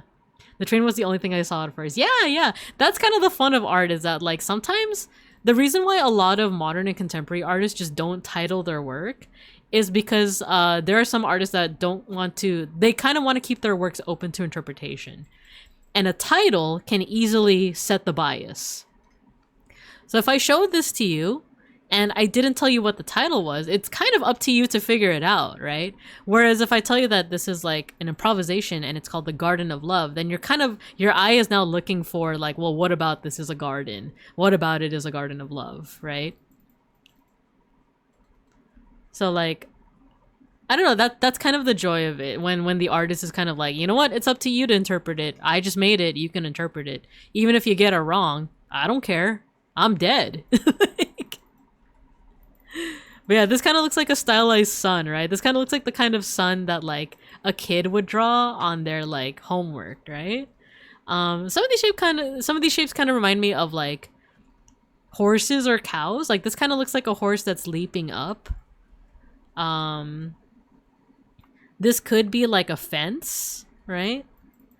But some of these shapes are a little bit more mysterious, right? Like this looks like it could almost be like a person, but he's kind of like twisted and contorted, right? Maybe this is a waterfall in the background, but we don't know for sure unless the artist themselves has like some kind of statement that goes along with it of just being like, yeah, this is my Uncle Bob. This is a waterfall. I just thought it'd be sick, you know? Like,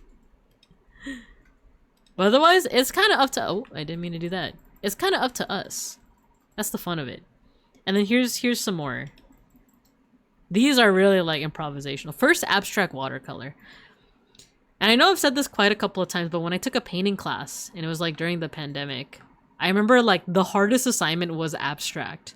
Because my brain, like, for other people, I think abstract can come easily to you, right? And contrary to popular belief, sometimes it's not just, I feel like a lot of people kind of look at abstract and they think that like, oh, that's just the artist doing whatever, right? And in some cases, yes. In some cases, yes. But in other cases, abstraction is basically taking something that is recognizable and making it unrecognizable. Hello, Chill Stoner, Mama Bear, I'm back. Welcome back, welcome back. Yeah, we're just talking about art. We're talking about art and art appreciation right now. So yeah, like, for some abstract artists, it's basically turning the recognizable into the unrecognizable. So like, you can try as hard as you want to kind of like find something recognizable in here, but then like, it could also just be, like I said, the artist doing whatever they wanted. Study for improvisation. This one definitely looks like it's based off of some kind of landscape, right? Like, this could be, I'm kind of reading this as like, this is a bush, these are bushes. Maybe this is a street sign, right? Like, it's a void loaf. That's one way to interpret it, right? I like this one. It's a color study. And this is cool because he's trying to see how the different colors interact with one another. Because for those that don't know color theory, there are colors that when you combine them together, not combine them together, like not like mix them, but if you put, for example, like green right next to red, it kind of like both colors enhance the other because they're on opposite sides of the color wheel. So you can kind of see that here, like blue and orange are complementary. So when they're right next to each other, they make each other like glow almost, or like vibrate with like, I don't know, like it's a little bit more vibrant than it normally would. Purple and yellow are also complementary, and then green and red as well. So this looks like an experimentation of like, okay, how do these different colors look like when they're right next to each other? Ooh, this is a cool one. This is another landscape. And once again, you can kind of make it out, right? Like, these kind of look like mountains, but then he's doing a lot of experimentation with color, right? This is why I like Kandinsky. There's just so much to, like, I don't know, look at and kind of interpret. Like, this kind of looks like a neighborhood, but, like, there's, like, the morning sun. Like, this yellow golden part is, like, the morning sun kind of, like, peeking over, like, some mountains or something. So it only falls on in like this line over here. But then there's like these big trees. There's mountains over in the background. There's like a house over here. So yeah, that's kind of why I like the work of Kandinsky. And then once it gets into like the 1920s and 30s, he starts making stuff like this, where it's super abstract. Where at this point, like, you can't make out exactly like what this is supposed to be. Is it supposed to be a landscape? Is it supposed to be a face? You know, there's like this thing that kind of looks like an eye. This could be like a mouth. This could be like a nose.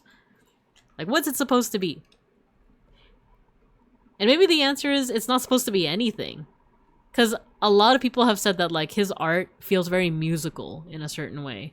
Like, you can kind of imagine that like instead of him trying to paint something physical, something that's there, he's painting how music might sound to him, for example. So like this really bold wavy line, maybe that's like a really long winding note. That's like a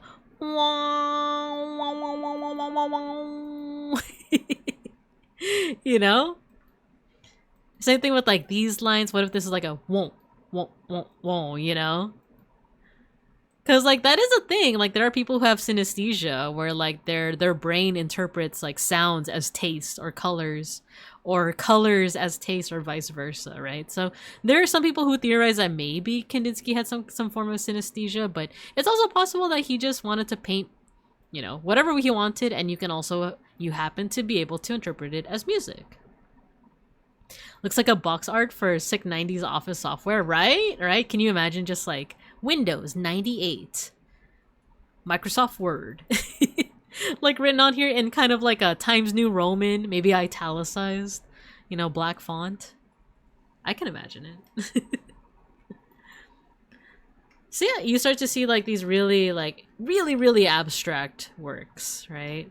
Like this even kind of looks like music. This kind of looks like bongo drums, right? And this kind of feels like a jazz, you know, scene. So if we take all of that, if we take everything that we've talked about thus far, and we take a look at this. Hold on.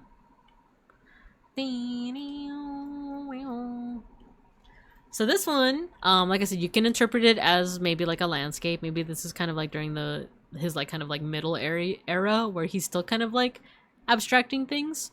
This also kind of looks like mountains as well in the background. This could be like clouds or maybe like suns, you know? Maybe this is a Tatooine situation.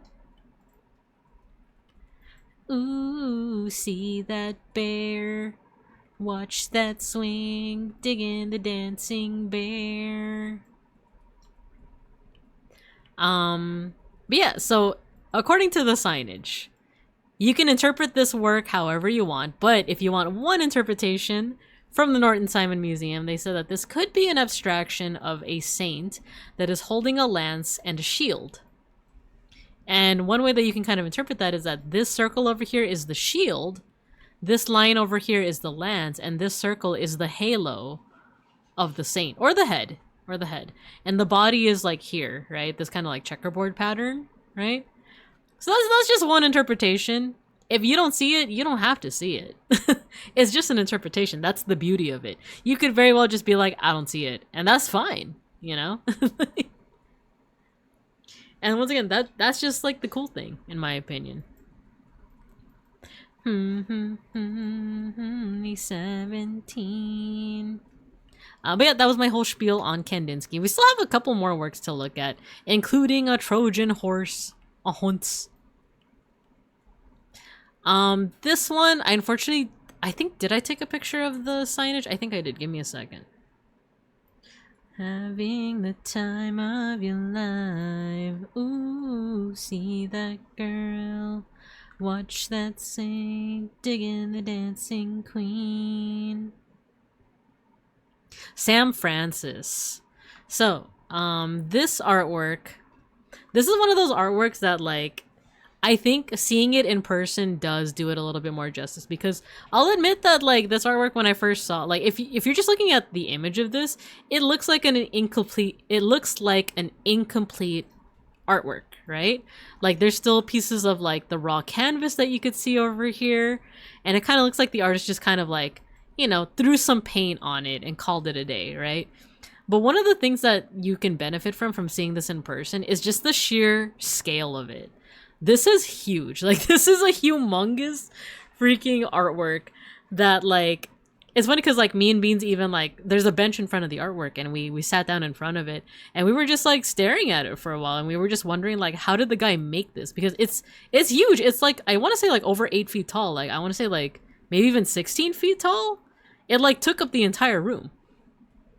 And we were noticing little things about it because, like, you know, this is me coming out of learning about the works of, like, Jackson Pollock and, like, Mark Rothko, where, like, they had their canvases on the floor and they were just, like, walking on the canvas and, like, you know, putting the paint on there, right? But if you take a close look at this, all of it, the paint is dripping. It's dripping down, right? It's dripping down, down, down. If this was on the floor, if this was flat on the floor and the artist was just kind of, like, throwing paint on it, it would splatter. It would not make patterns like this, right? Like, you're seeing a lot of, like, dripping that's going down. So that implies that the artist had, for one, a huge studio, like, super big studio, and he needed a way to get up high. Because, well, like I said, this canvas is, like, I don't remember exactly, but I wouldn't be surprised if it was, like, 15, 16 feet tall. Right, that also implies that he had, like, really big ladders that he was either able to maneuver, kind of like a Bell in the library situation, or, like, he just, like, kind of manually put the ladder up and took it down each time, you know? But then that means that, like, at different points he was kind of experimenting with, like, how a work would drip, how much paint you would need, or ink. Actually, I don't know if this is paint or ink. Let me take a look at the signage. It's oil. It's oil on canvas. I think this is very watered down oil then. But yeah, like, it looks like he was kind of experimenting with, like, where to place the paint and also, like, how much it would drip, right? Because why is it that, like, this drip is only, like, going down to here, right? Versus, like, this one.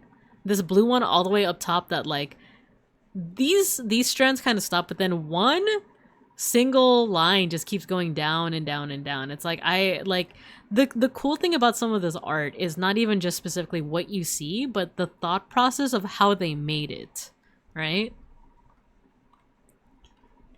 Because like, another thing is, like, a lot of this work does seem very minimal. It seems very, like, easy to recreate, but then the thing is, like, we gotta try it. You gotta try recreating it then to get this, like, exact technique.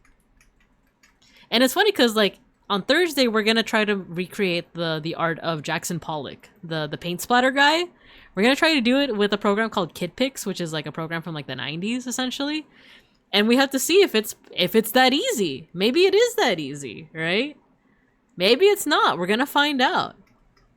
So I don't know, like, I did get, like, a new appreciation for this artwork just by, like, sitting down and looking at it, right? Also, I'm realizing as I'm zooming out, this kind of looks like a figure. Like, I actually just noticed this right now, right? Like, doesn't this, like, I think you can see my cursor. Like, doesn't this kind of look like a figure? Like, I'm seeing like a blue turkey. I'm seeing a blue turkey, but with like wolf feet. I don't know if this is someone's fursona. You know, like I'm seeing like, look at the head over here. This looks like a beak with like a waddle coming down, right? And then it's like extending down into a body. And then this looks like a foot. Like this looks like a wolf's foot. And then there's like a tail, but like there's some little like stripes here that make it look like a raccoon tail. So are we looking at some kind of like turkey, wolf, raccoon fursona on this piece of like huge artwork? Because I think like to scale, this would probably be like, you know, at least 5 feet. So yeah, I just noticed that right now. And it could be that I'm overthinking this, right? It could be like if I were to talk to the artist who was probably still alive, they'd be like, nah, I just splattered some paint. Like, I wasn't intending to make something, but you saw a turkey fursona, so that's on you, lady. You know? And then this is another piece of more contemporary artwork. This is Paul Klee. And this happened to be right next to the Kandinsky work. And I just really dig it because it looks like a schematic. Right? It kind of looks like a 3D schematic that you would see on like a cassette futurist, like I don't know, you would see it like on Star Wars or something, but like classic Star Wars. Whereas like this is the schematic for like not the Death Star, but like one of the ships. I don't know. There was something about it that I was just like, this is pretty neat. I like it. I like it. And then finally, down here is, we're going to actually rewind back to the 19th century. And this is Van Gogh's work. This is one of Van Gogh's paintings. And I stuck this one on here because it was just this really nice moment where like Beans and I were going through this gallery and then he saw this one. And then he like saw like the swirls here. Like if you look really closely, like look at how thick the paint is on here. Look at the, like, if we're talking about Picasso laying it on thick with the paint, Van Gogh was doing it even more. Like you can see so much texture if you just like zoom in and look at this, right? And Beans was looking at this and he was like, I like this. Like I like the swirly parts. I like it. And then he even said like, I get it now. And it reminded me of the like Always Sunny in Philadelphia. The like Danny DeVito like part where he's like, oh, I get it now. Like I get it now. I don't know, like to me as like an art historian, that's always such a cool moment where when someone is just like, you see something and it's like, I like this. Yeah, weeping Danny DeVito in the theater. That's just such a nice moment to see someone just like look at a work and just be like, I like this. I dig this, you know? That was like a nice moment. But yeah, it basically is like Danny DeVito crying in the corner. weeping silently in the theater, right? Speaking of theater. Actually, before we continue on, I'm going to drink some water. Give me a second.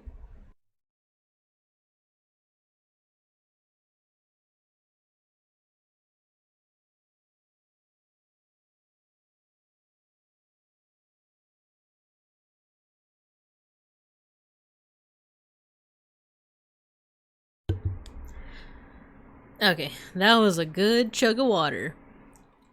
So yeah, that was pretty much the end of like the Saturday, right? It was like the Norton Simon and then our really bomb vegan Chinese food. And then Sunday, me, Beans, and Mega Bronson watched the Odyssey. And here we watched it at Universal Studios City Walk.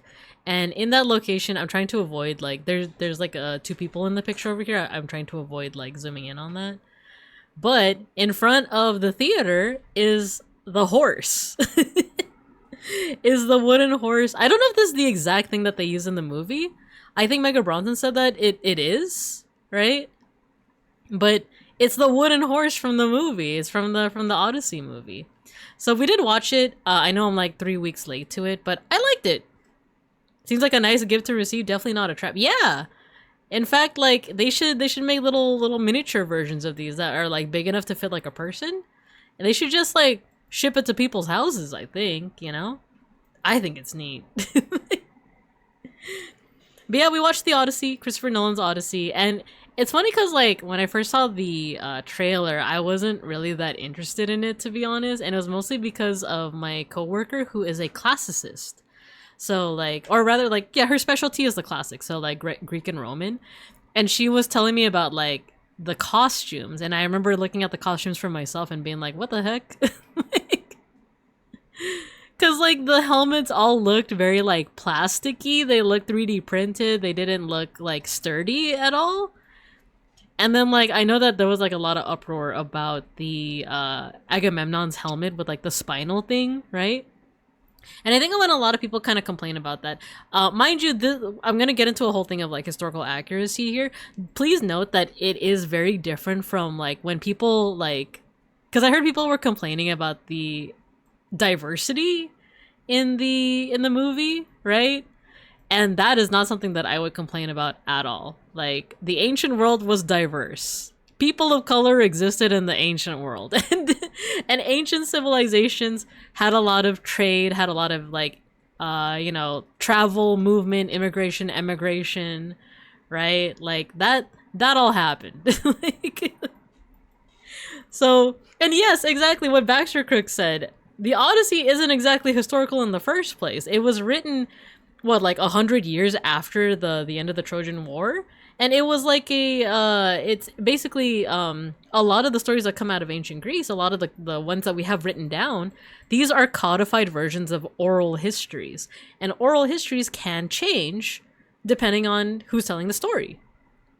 So, like, even Homer, even the guy who codified this story, like, he was putting in some anachronisms in there. He was putting stuff from his time period into this story about something that happened hundreds of years before. So, yeah, like, in that case, like, I'm totally okay with some anachronisms in this story. I mean, come on, the Romeo and Juliet movie where it took place in, like, modern day, that was banger. Like, so I have no issue with like the diversity in the movie at all. I thought it was neat. I kind of like that. Spoiler alert: Helen of Troy and Clytemnestra. They're both portrayed by Lupita Nyong'o, and she did a great job. And like, if you think about it, like if you're thinking about like the mythology of like Helen of Troy and the mythology, Clytemnestra. There we go. Thank you. In the mythology, like, Aphrodite offers the most beautiful woman, Helen of Troy, to Paris, right? And, like, I think it would make sense that, like, for a population of like, Greek folks, the ideal of beauty to be someone that is, like, kind of, like, something that they're not used to, right? Like, what I'm saying is that, like, if we're talking about, like, let's say, like, a Greek village where they've never seen a person of color before, and then they finally see, like, a black person, an African woman, I know Lupita Nyong'o is also Mexican, I think, right? But that point aside, like, seeing, like, a dark-skinned woman, I don't know, like, I can kind of see people being like, oh my gosh, like, I've never seen, you know, like, a woman that looks like this before. She's gorgeous. So I don't know, that's kind of like my headcanon too, of like, you know what, I could see it. I could see like ancient Greeks being like, oh my god, she's freaking gorgeous. Like, so like that point aside, like I have no issues with like the diversity. The issue was mainly with the costuming. Because like I said, this was from like my coworker who is a classicist, so she really studies this kind of stuff. But it was also like, for me, it was like how plasticky a lot of the helmets looked. Right? All the other choices that they made in the film were amazing, were absolutely incredible. I will say that the movie feels like watching a modern epic. It's like you really feel this oral history being passed down generation to generation. And yeah, like different speakers and different like directors in this case will interpret it in their own way, right? But like the core story is still there, and it's like we really are hearing about a very ancient tale. If anything, it's propaganda from the perspective of the Greek ancestors of the winners. Yeah, exactly. My favorite bit I've heard was Odyssey, a word back then. Yeah, I know what you're talking about. Did Homer just write Their Journey starring Jonathan? So other than cutting corners for costumes, does it get Binka's seal of approval? Yeah, I would say so. I would say so. It gets my seal of approval. I liked it a lot. The only thing is, it is very long. It's like 3 hours, and like, you kind of feel it. Like one of my favorite movies is 2001: A Space Odyssey, and I think that's also 3 hours. But for me, you don't really feel the 3 hours. Like for me, it kind of speeds along, and like there are very quiet moments, but you don't really feel like it's 3 hours. This felt like it was 3 hours. Like once again, like not to spoil an ancient tale or anything, but like there's the part where like Odysseus like achieves one of his goals. We'll say it like that. He achieves one of his goals, but there's still another third of the movie left. Like, it's like, oh my god.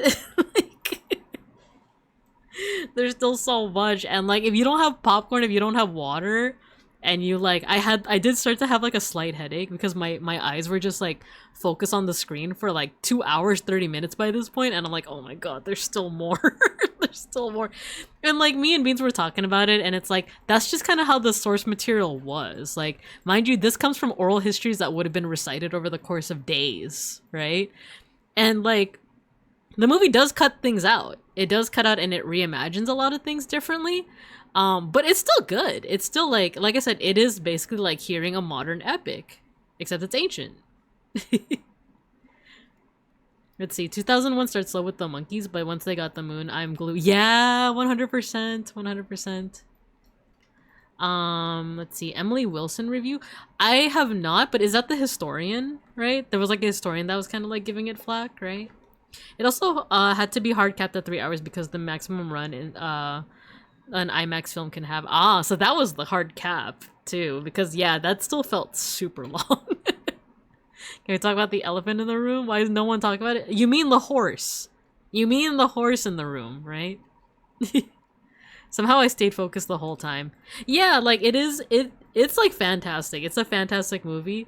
And yeah, it is full of like a lot of action, but I do like the ways that they reimagined a lot of the scenes. Like, once again, without like spoiling it, I know it's an ancient tale, but like the movie does kind of like reimagine certain things. I like how they did like the Lotus Eaters. I like that they didn't stray away from like the fantasy of it, like the mythology of it. Like they're straight up a cyclops, you know? Like this isn't like a reimagining where it's like, oh, it's just a one-eyed guy. Like, nah, it's a cyclops. It's like it's a dude. It's a big cyclops, and like, oh my god, there's an art history. Also, hello Teal. Hello. We're talking about the Odyssey, the movie. I saw it. Yeah, okay, yeah, George, yeah, he doesn't say the nobody line. He doesn't say the nobody line, but I will say I kind of liked that there's a reference to Saturn eating his child. Saturn eating his son? Saturn eating his child? There's a reference, there's a visual reference. Like, alright, you know what? I'm just gonna spoil that part of it. Let me put on the spoiler pudding. So for those who don't know the shtick with this, if there's pudding on my head, I'm talking about spoilers. If you don't want to be spoiled by this movie, mute me until you no longer see the pudding on my head. Alright? So I'm gonna start talking about spoilers for this ancient tale. I'm gonna start talking about the spoilers in 3, 2, 1. So when the Cyclops starts eating like some of Odysseus' soldiers, he grabs one of them and he like digs his knuckles into it in the same exact way as Saturn eating his son. Like the painting by Francisco Goya, right? So there's that. And then the other spoiler thing that I really wanted to talk about too is throughout the movie, they keep talking about like the sea peoples, the sea people. Yeah, you only had 3,000 years to read it, right? And don't worry, I'll catch up on the rest of chat. But let me finish this point. Throughout the movie, they keep talking about the people of the sea peoples. And if you study history, that is a thing that happens around this time of the Bronze Age. There's even the Bronze Age collapse, which is said to have been caused partially by a lot of basically a lot of cultures around this time started to collapse or started to kind of like wane down during this time, during the Bronze Age collapse, and partially because of invasions by the quote-unquote people of the sea. Now, a lot of the time, in a lot of records, there's no, like, they don't explicitly say who it is. These are just people who come from the sea. You know, yeah, the unnamed sea people. And this is kind of like a big thing in, like, a lot of, like, Bronze Age, history, methodology and stuff like that, of just talking about like who are the sea people, who are they, right? I think I saw a video that was kind of saying that like, oh, they're basically from like Italy, and they're basically like kind of shoved off their land by other peoples. So then like these peoples from the Italian peninsula would go out, and they kind of went to different places, and that was they might have been the sea peoples. So that is a point that is brought up time and time again in the film, almost as a throwaway line. And then at the very end, there's all these people that mention, like, the sea people, they're wreaking havoc, the sea people. And if you study the history, it's just like, oh, they're just talking about those Italian people, right? But then near the end, and this is the spoiler, like, near the end of the film, Odysseus is talking to his wife, Penelope. Like, see, I'm gonna snooze this ad so I can finish my thought. He's talking to Penelope, and he's talking about all the regrets that he had, like, during everything that he's witnessed, and like basically his PTSD during the Trojan War. And then eventually he, like, almost, like I said, as a throwaway line, he's like, it's us, we were the sea people, like, we were lost at sea for so long. Like, the people, the veterans of that war were, like, away for so long, they were lost at sea for so long, that they had resorted to, like, looting and trashing and, like, pillaging all these different places around the Mediterranean. It was him. It was the Greeks. It was the Greeks who were the sea people all along. And I remember just being so, like, flabbergasted. I was like, what? Like, they took this, like, it's one of those, like, if you know, you know, like, if you know about the sea peoples, it's a cool little factoid, but then it's like, wait, no, that's part of the story! That's part of the story! This is, like, an actual plot point. That's not just a throwaway line. I don't know, I was just so flabbergasted by that. I love that. I love that. So yeah, that was just something that I liked. Like, let me catch up on chat. Let's see. Actual Cyclops instead of Southern John Goodman with an eye patch. Yeah, right. I still gotta watch that movie. Binka eating her cubs. I would never. And that's not my password. I was about to say the same thing, folk. But I only had 3,000 years to read it. The sea people. The unnamed sea people. I was told there would be sea people in the movie, and there was one Asian guy. It's me. I'm the sea people. I'm the Southeast Asian people. I don't think he was sea. Okay, can I talk about another spoiler? The siren scene? Like, the one Asian soldier. The one Asian soldier who took the wax out of his ears, and he just started swimming for the sirens. I was like, oh man, come on. Like, Battle Crackers, you got your sticker. I had significantly less than 3,000 years to read it, but the point still stands. He looked Korean, maybe Japanese. Right? Right? The Italians. What if they were ancient aliens immigrating in and out of West Asia? Next thing you're gonna tell me is that there's something in the tree up there. It's kind of fascinating considering the Aeneid basically has survivors of Troy go to Italy. Yeah! Fun fact, I haven't actually read the Aeneid, but I do know, like, the basic story, because I told this to Beans too. When I was doing my history, my master's in history, you know what, I think I can take off the spoiler pudding by this point. Alright, no more spoilers. No more spoilers about this 3,000-year-old story. So when I was doing my master's degree in history, I was a TA for a couple of classes. This was a requirement. And one of the classes that I TA'd for, we had to read the Iliad. We had to read the Iliad. So I corrected a whole bunch of papers about the Iliad. You know, the one where Achilles and Patroclus are just roommates, right? And they were roommates. Roommates in which when something happened to one of them, the other one went kind of insane. And then they were roommates. Good friends. Good friends. Not the one soldier simping for the... no more spoilers, no more spoilers. But yeah, so I read the Iliad over and over again, but the thing is, I can't say that I know it like the back of my hand, because I just corrected papers. And I kind of mixed up a lot of the names. After a while, I was like, I don't know, which one is Agamemnon? Like, which one? But that was another thing too, like, once again, without spoiling too much, Agamemnon freaking aura farming. I see the memes now. I see why there were, like, memes about Agamemnon just, like, aura farming, because that's what he was doing. Like, Listen, getting a history degree just to say they were roommates is the best. And then they were roommates. They were boinking each other. Which is something that roommates would do back then. That one soldier going overboard for Suisse. You know what? Now that you say it like that, Matthew, I kind of understand. Danny DeVito crying in the theater. I get it now. Wait, where's my toggle? I get it now. I get it.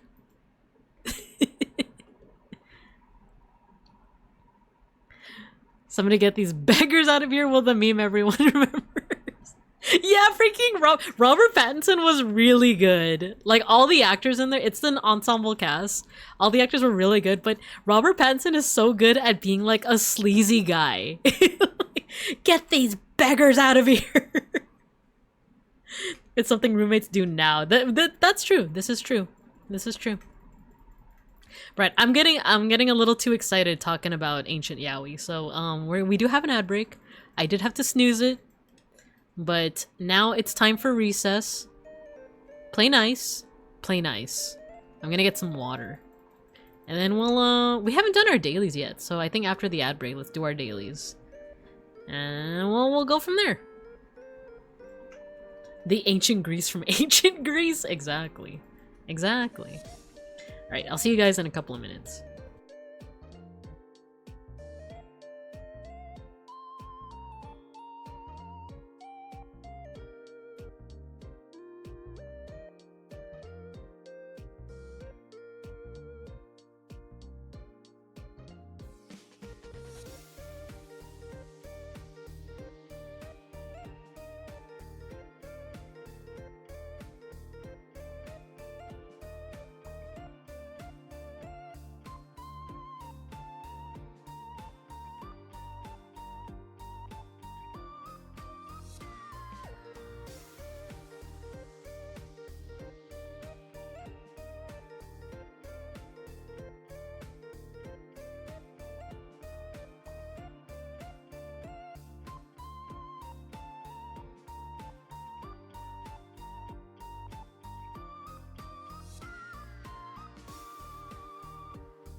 Alright, we are back from the... I was about to say raid, not raid. We're back from the ad break. How you guys doing? New raid animation idea? I can't see links. There's no links. Links get auto, what's it? Like, auto-censored. Send it to me on DMs. DM it to me. Let's see. That's right, you gotta do Food Guster? Yeah. We might not do Food Guster on stream, but we'll definitely do Daily Hue, Time Guster, and Anthropium. Arkumith, hello, you got your sticker, and Luminous Bard, you got your sticker as well. Welcome back from the ads, everybody. Let's get back to class. You gotta free Thunder McKing in there. You gotta free him. You know, I actually forgot a lot of the plot of Cars. Like, yeah, I saw it multiple times when I was babysitting my little brother, and that was like his, you know, special interest, but I forgot a lot of the plot. And I had to reread it because I think I told my brother like the copy paste, the Gargura, you know, like, have you heard of Cars 2, blah blah blah. I told that to him, and then, like, you know how it ends with like, he won the Piston Cup. And then my brother looked at me and he's like, the whole point of Cars 1 is that he didn't win the Piston Cup. And the thing is, I don't know if that's the same in like Cars 2, 3, and 4. But like when he told me that, I was like, I don't remember Cars. I don't remember Cars after all. Let's see. George, why you angry? Why you angry? Yeah, let's do our dailies. I think we should call it soon, but we haven't done our dailies yet. And I do want to use Anthropium for some content farming. Wait, not content farming. What am I saying? Basically, once again, I mentioned that I'm trying to like make shorts. I'm trying to make like YouTube shorts, and I want to do shorts based off of like how to observe art. And I want to do some that are based off of like the elements of art, so like shape, form, color, texture, space, etc, etc. But for some reason I'm having trouble like coming up with ideas on what art to focus on. So I'm like, you know what, I'm just gonna use Anthropium. We're gonna go through Anthropium today, and we're gonna see like I don't know, what art specializes in shapes, what art specializes in colors, etc, etc, etc. Yeah, well, the whole point of Garguro is that she was dumb. That part I don't remember. Well, I do remember that, actually. The Piston Cup, I thought the spoiler time was over. Oh, no! I mean, he totally wins the Piston Cup. Totally. Let's do our daily, shall we? Let's never speak of this again. Alright, let's play Daily Hue. Once again, we are playing around with the colors in this painting to see what is the most accurate one. I don't know if it was a purple building. He did what in his cup? Oh no. I want to say that this was something like this, right? Like kind of like a sandy color, right? Let's desaturate it, make it more sand-like. And then make it a little darker. Let's do something like that. 93, we're actually not too far off. Okay, so little to the left, little to the right. Take it back now, y'all. 3 hops this time. Oh, actually, that's worse. No, it's better. What the heck? I got a 91, but the saturation and lightness are accurate. Maybe we'll get this in 3. Okay, so we did 40 and 30, so let's try 35. Submit guess. Oh, we're so close. We're so close. We're so close. Maybe 38? Or 37. Let's try 37. Nice! Perfect! By the way, when for the Odyssey, we saw like a bunch of movie trailers and stuff like that, and I'm pretty excited for the Street Fighter movie. Not gonna lie. You know, once again, I'm only a fighting game fan through osmosis because Beans plays fighting games. And the one that I know more lore about is Tekken, not Street Fighter, but I don't know, it just looks so campy. I'm excited. 9. Okay, let me go ahead and post my results in whatchamacallit daily games. You try to scream. Okay, so that is Daily Hue. Let's do Time Guesser now. Let's see if our time guessing has gotten any better. Where are we? Bad Pocken. Something about that feels Finnish. Bad Pocken? Something Urwonen? It's like the double K. Whoa, look at her glasses. That's sick. I like the cat's eye sunglasses. That makes it feel like kind of 50s, right? Is that a wrestling statue? That's a sick statue. He's just freaking suplexing him. Wait, that's the name of the move, right? That's so sick. Wait, it says Franken something over here. That makes me think it's Germanic then. Albon. No, wait, that's French. Maybe it's just a French restaurant. What does it say? Grog. The pen shop. There's a little bit of English, there's some French, there's some German. But this makes me think that it's like Finnish? International Collecti. Wait, if there's both German and French, what if this is Switzerland? Yeah, you know what? Let's just try Switzerland. Let's try 50s. 55? Let's try Zurich. Make a guess. No! Dang, yeah, you know what, that makes sense. If you're seeing French and German, it could be Switzerland, but there might also be a little bit of Italian there. But more so, it would be in the Low Countries. Oopsie poopsie. It was still the 50s though. So this is a photographer taking a photo of a sculpture on Korte Linbaan in Rotterdam, Netherlands. Oh. Okay.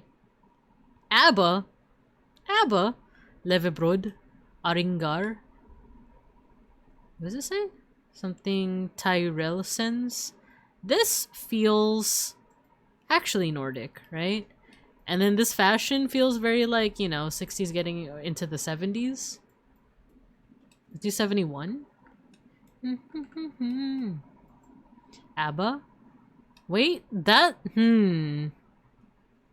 This one, this like the A with like the little halo on it? Isn't that one finished? Am I just gonna think everything's finished today? Silver... Glitter fart? Flocked?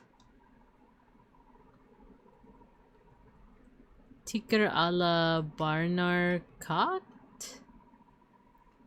Maybe this is Finnish. It could be Nordic. It could be Stockholm. It could be, you know, Finnish. Let's just try Helsinki and see what happens. 1971 Helsinki. When you said ABBA, I was thinking GG's. Oh, it is sweet. It's Swedish. Gothenburg. University students parading atop a satirical float celebrating the pop group ABBA and their 1977 European and Australian concert tour during the annual Kortigen Festival in Gothenburg, Sweden. And it is the 70s. Guilty Gear. Strive. Okay, so let's see. What do we have here? Emporium, dry goods and ladies wear. All Swede. Angelus rooms and apartments. This feels kind of... Oh, American. I was gonna say it felt kind of American. The cars look 20s getting into the 30s. And we do see a lady with a cloche hat, so this definitely feels like it's in the 20s, at least 25. Question is, where are we? 2-hour parking. What does it say? Finney and Young Furniture? Winstead Brothers? Pershing? Could this be Los Bincos? Because I was gonna make a joke of like, 2-hour parking feels just like Los Bincos like nowadays, but there is a place called Pershing Square in Los Bincos. Marine Bank. It also says Angelus Rooms. That's not how you spell Los Angeles, but yeah, what if this is LA? Should I take that gamble? Oh, there's also a Pershing Square in NYC. Ah, okay. Pershing might have just been one of them, like, all-American names, right? Wait. Office, Ocean, Plant, WB Way? That doesn't sound Los Bincos. Wait, Long Beach? There's definitely a Long Beach in Los Vincos. Is Long Beach kind of like one of those like very common place names? Is there a Long Beach? And do you guys know if there's like a Long Beach anywhere in your guys' areas? Because like I'm just like, you know, I think Pershing Square is the perfect example. Like there's a Pershing Square in LA, and then I didn't know that there was one in NYC. If there's a Long Beach in any other location, please know. Please let me know. Please let me know.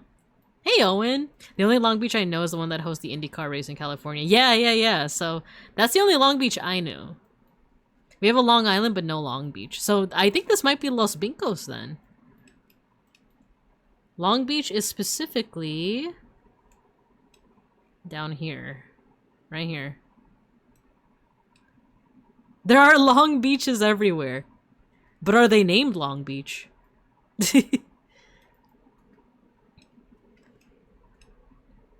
put it here.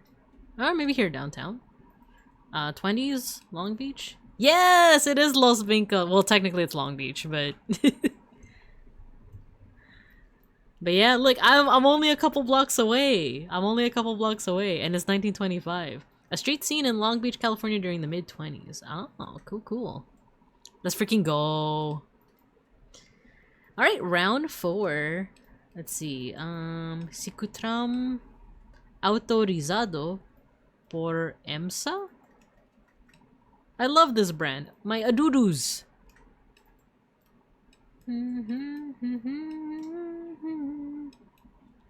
Ramon autorizado. Any other clues here? This seems Latin America, right? I just don't know where. Is this a flag? Is this Peru? I can't actually see I can just see like the white and the red, but the thing is I forgot what the flag of Peru looks like. Yo, Lucky Fool, hello! Thank you for the raid. How you guys doing? It's me, Babinka Bear, your local Sun Bear art history teacher and educational streamer, and we are ending off our stream. We're on the tail end of the stream. We still have at least 30 minutes left, because we're playing our daily games. We're playing Time Guesser right now, trying to guess where and when this is. But hello, how was Deltarune? I feel like a lot of people have been playing Deltarune lately. Was there like an update? Or is it just like a good time to play right now? But hello, thank you for the raid. If you have to raid and run, no worries at all. I know how tiring streaming can be. But if you want to stick around, we're just playing some Time Guesser. Red top and bottom, white center, right? Like, I'm trying to remember what flag that is. Like, a part of me wants to say Peru, but I actually don't know for sure. Peru flag is red and white, but like Austria, but sideways. So yeah, I guess maybe this is Peru. Body's looking for something. Let's try it out. Time-wise, this looks pretty contemporary. I want to say that this is like 2000s or 2010s? It could even be 2020s. The only thing is, like, I'm not seeing a lot of phones. But then again, like, one of those things is, like, even if this was 2020, maybe, like, if it's, like, more of a rural area, it seems like as congested, like, enough to be, like, an urban area, right? But this could also be, like, an industrial area, right? I'm just not seeing a lot of phones, which is why I'm like, maybe this is 2000s? Actually, if we look at fashion.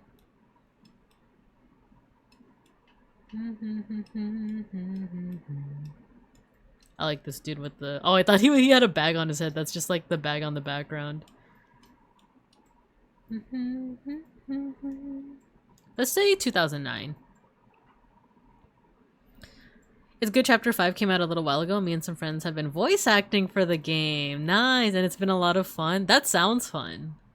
Nice. Glad you had a good time with that. Let's just guess Lima. 2009. Nice. It is Lima. And we were 3 years off. So it's 2010s. It's early 2010s. A view of a busy La Parada wholesale market in Lima, Peru, just 2 years before the historic market was demolished and replaced by the Parque del Migrante Jose Maria Arguedas.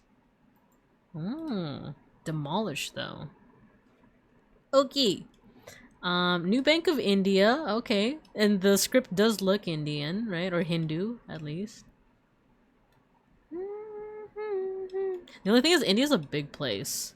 So it says New Bank of India, which makes me want to say like New Delhi, but no, wait, Calcutta. It says Calcutta over here, trademark company. Time period, time period, time period. Dang, she's looking sharp. Look at that. She got like the... Well, I can't tell if this is like a suit, but she also has like the head veil. She's looking sharp. It feels like this is film, right? Something about this feels like it's film grain, which isn't always like a perfect tell, but I kind of want to say that this might be 80s or 90s. Let's say it's 1990. And let's say that it's Calcutta, India. Now the thing is, where is Calcutta? I actually don't know where it is. Oh, here, Kolkata. 1990? She could be the cover character for a game or movie. That fit is absolutely on point, right? Voice acting chapter 5 is fun. Nice! It sounds like a good time. Ah, it was New Delhi! No, it says Old Delhi. Late 90s scene in the busy Sadar Bazaar district of Old Delhi, India. Ah, okay, okay. Well, we still cracked the 40K. Nice. We still got a pretty good score. We're getting better. We're getting better. But alright, last daily of the day. You know what? I'm going to cancel any incoming raids. Just in case. But alright, let's end the day off with Anthropium, and hopefully we'll get some objects that I can focus on in a upcoming YouTube short. Boobies! We got hit with the boobies right away! And a butt.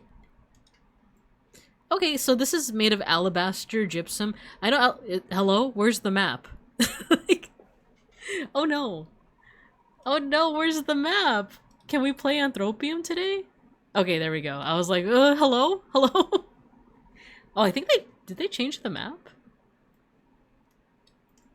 So alabaster can be found all over the ancient world, but I mostly associate it with Egypt. The thing is, this looks a little too, like, contrapposto, right? It looks, usually Egyptian art is kind of stiff, because they didn't want, like, parts of limb. Like, the thing with a pose that's more natural looking like this is that things like limbs are easier to break off.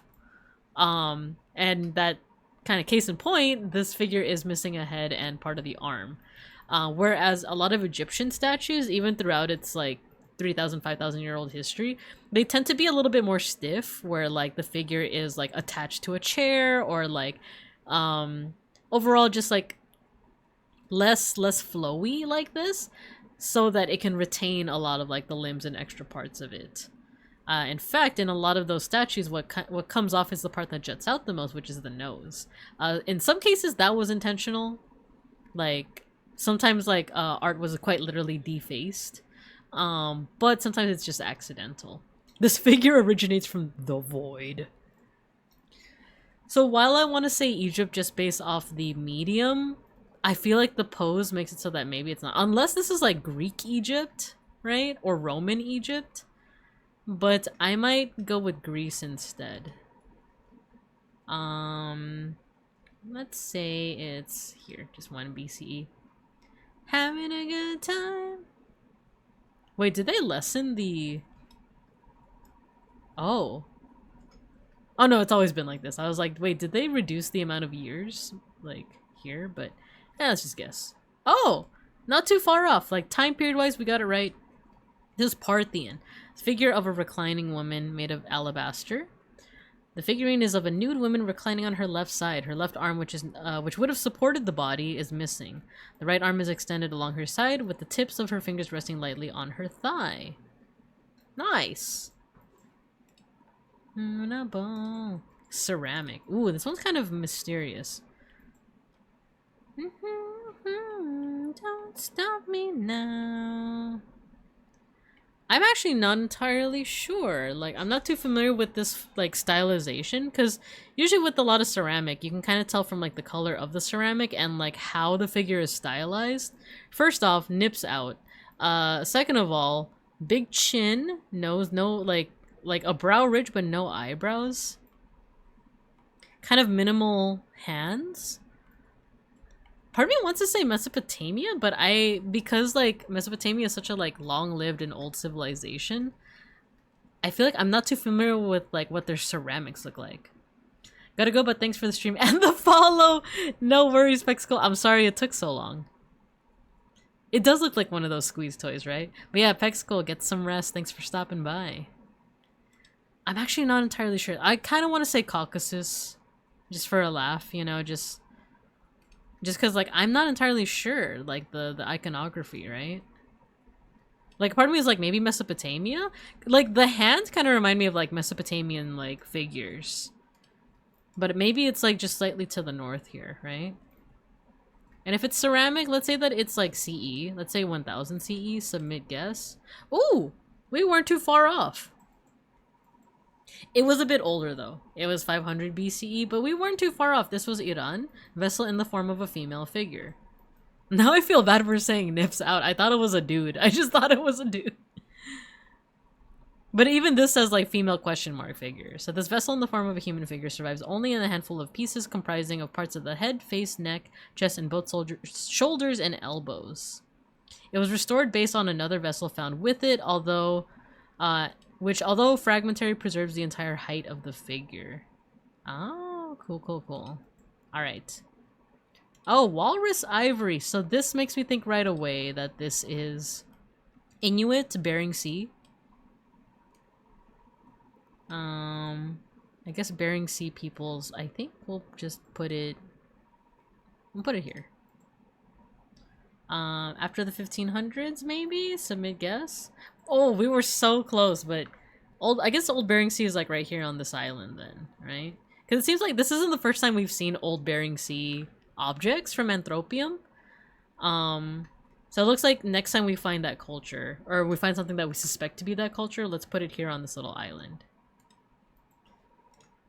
Ooh, this looks Hindu. The thing is this South Asia or Southeast Asia? Because the features remind me of Southeast Asia.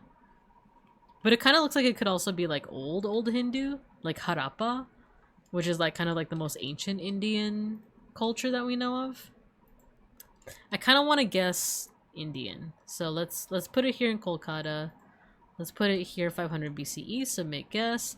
Ah, it was Indonesian. Javanese. And it was a little bit more contemporary. Next round. Ooh, a monkey! An actual monkey this time, not an ape. That looks like a monkey. And it's silver. Oh! We have an x-ray. Okay. That's pretty impressive. Is this silver? Yeah, it's silver. This kind of reminds me of something you'd find in like Central or South America. Like maybe Colombia, maybe Costa Rica? Let's go with Colombia, Bogota. And then let's go with like here.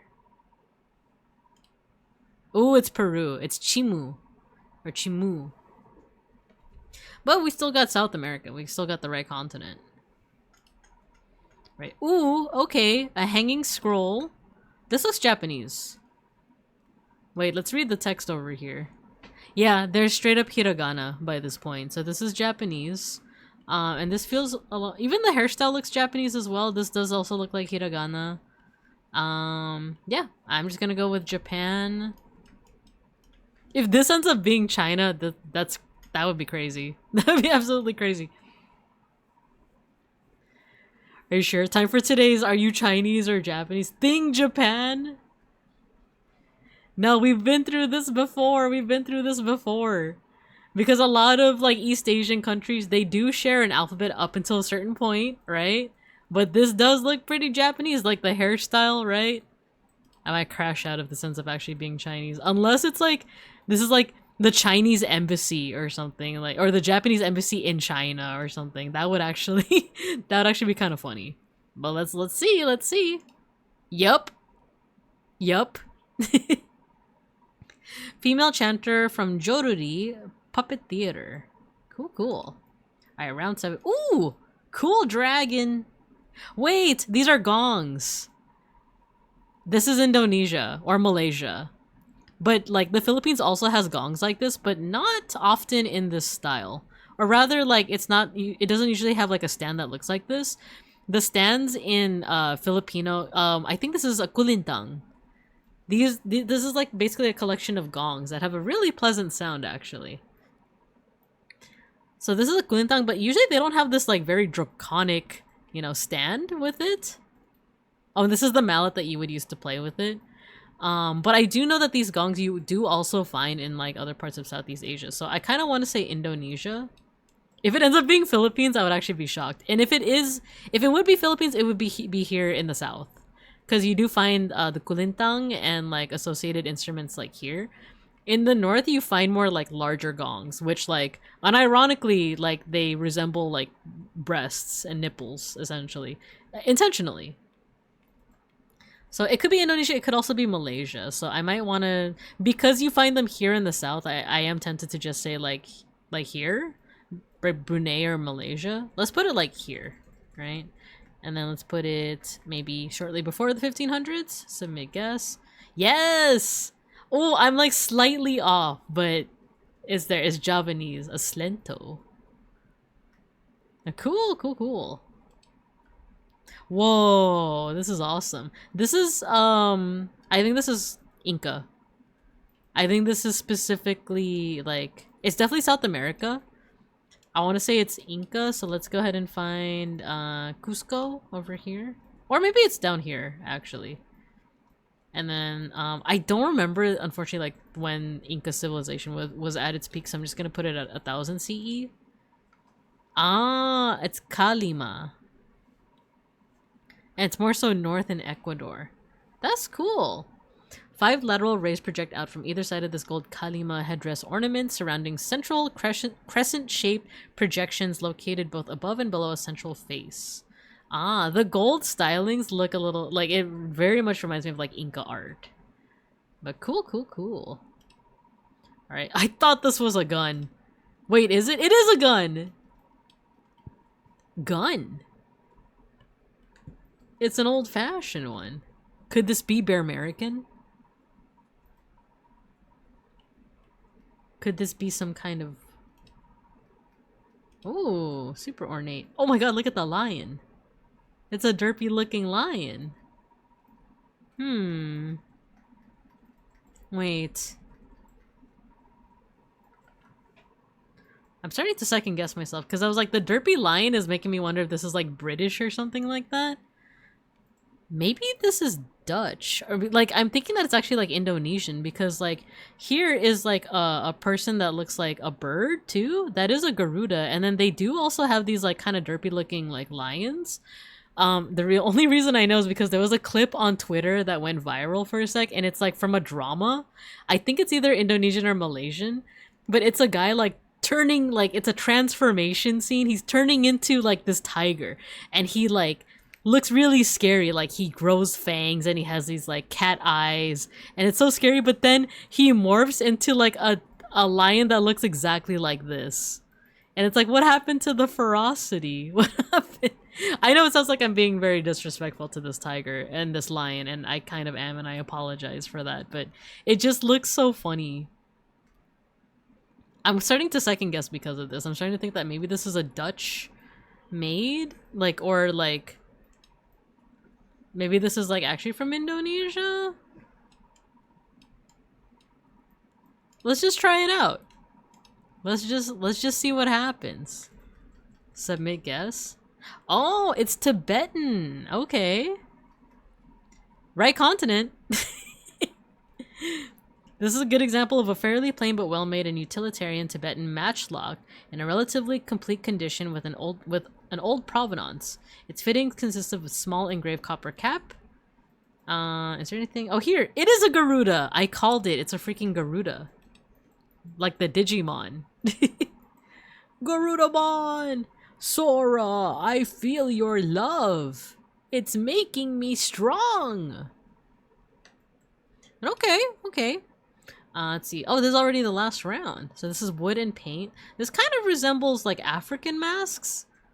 But we're also getting into that part of like, oh, maybe this could also be like Papua New Guinea. I feel like this might be African, like West African. Let's try Ghana. And then 1500 because it's made out of wood. Submit guess. It was Papua New Guinea. It was Papua New Guinea after all. Umboy or Siasi Islands. I think we will eventually need to just do a deep dive into the art of Papua New Guinea. Because there's so many times where it's like, I feel like this is African, but then it ends up being Oceania, right? But alright, final score. We are top 35%, not too bad, not too bad. Right, post that. I think we're good. I think we're done now. Let's go ahead and do our mosh pit, shall we? Right, this was a fun yap session. On Thursday, Decade Studies International. There you go. There you go. My parents ate my tattoos. Poor eye patch wolf. But yeah. Thanks everyone for tuning. What is this? I thought this was Filipino. I was like, oh, is this the Filipino sun and like red and blue? Is this something Filipino? But nah. Alas. Oh yeah, AFK Journey has a collab with Digimon. You know what? I did start rewatching Digimon Frontier today when I was doing the laundry. I might want to do Fire. We could mosh to Fire. But thanks everyone for tuning in. So yeah, Thursday we're going to be playing a retro game called Kit Pix, and we're going to try to recreate the art of Jackson Pollock. Ah! Open up the pit. So I'm excited for that. And then Friday, Digimon Watch Along continues, and then Saturday we have Anatomy Studies. So we're going to be doing a lot of learning today, or this week. So yeah, we have our end of stream mosh pit for any new students in the chat today. We do have an end of stream tradition where we mosh to music. So all you got to do is once you hear the music, go ahead and start spamming your favorite emotes in the chat, and I'm going to make your little stream avatars on the floor that fight each other. There's no correlation between how many emotes you spam and who wins the mosh pit. It's RNG, and it's not rigged. So once you hear the music, get to moshing. Oh, let me turn off the Spotify. There we go. Oh, and I love Michael Jackson. But let's go ahead and mosh.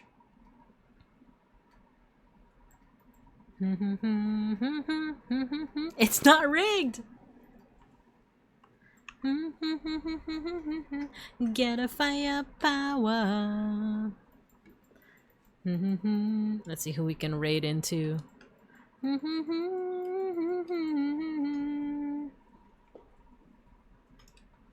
Get a firepower.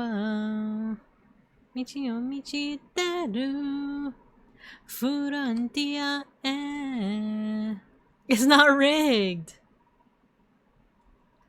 Imi o tsurete.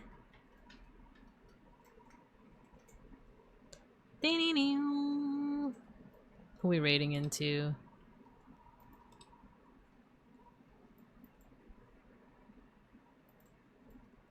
Ooh, Duggar Juggernaut.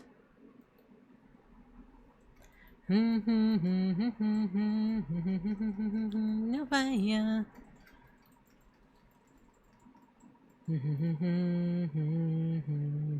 Dang, a lot of people are streaming today. There's like a lot of good choices.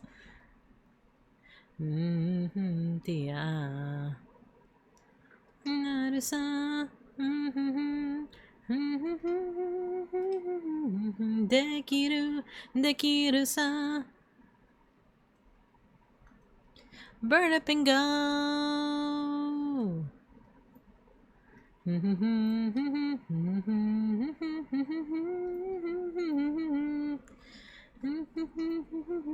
Get a firepower.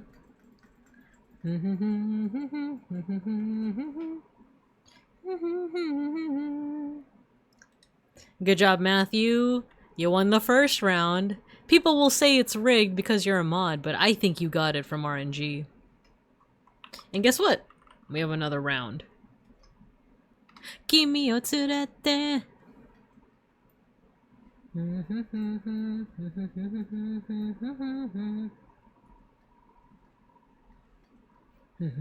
It's not rigged though. It's not. Great OP, I bet the show is equally as good. Hey, I'm rewatching it and it actually is. I'm rewatching it like on my own and I actually dig it a lot.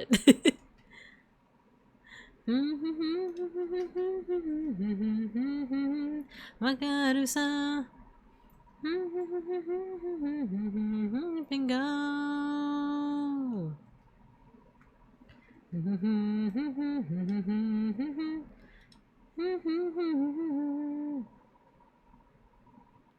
Get a firepower. Oh no, Matthew won twice in a row? How much time do we have? One more round, one more round. One more round, one more round. Da-do. Furantia e. Da. Kimi o tsurete.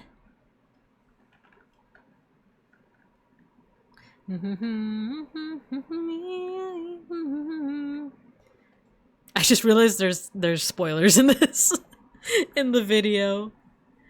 It's cool though. It's a cool video. Get a firepower. Michi o michi teru. Tia e. Kimi o tsurete. No, no, no. Stop. Okay. There we go. It's George versus Arkumith. Who's getting it? There's a red pack. It's George. It's George. See? Matthew didn't win 3 times in a row. It's not rigged. I keep telling you guys. I keep telling you guys. Let me go ahead and drive you guys home. It's not rigged. It's not. It's not. I did not. Alright, we're gonna there's a lot of cool people streaming right now. It was kind of hard to choose, but I am going to go with Duggar Juggernaut. He is a bear, I think, question mark. But he is awesome. I met him at Offkai very briefly during the ToonTuber meetup, and he was like, oh my gosh, you're a bear. I'm also a bear. He gave me these really cool stickers. I like his style. You should see his model. He's very bouncy. He looks kind of like feral, and I think that's fun. I think that's fun. So we're gonna go ahead and raid into him. I'll see you guys on Thursday for some abstract art. Be there, or I will literally make you be square. But alright, let's go ahead and start that raid. I hope you guys have a good morning, afternoon, and evening, and as always, I'll see you guys when I see you guys. Well, boy, bears!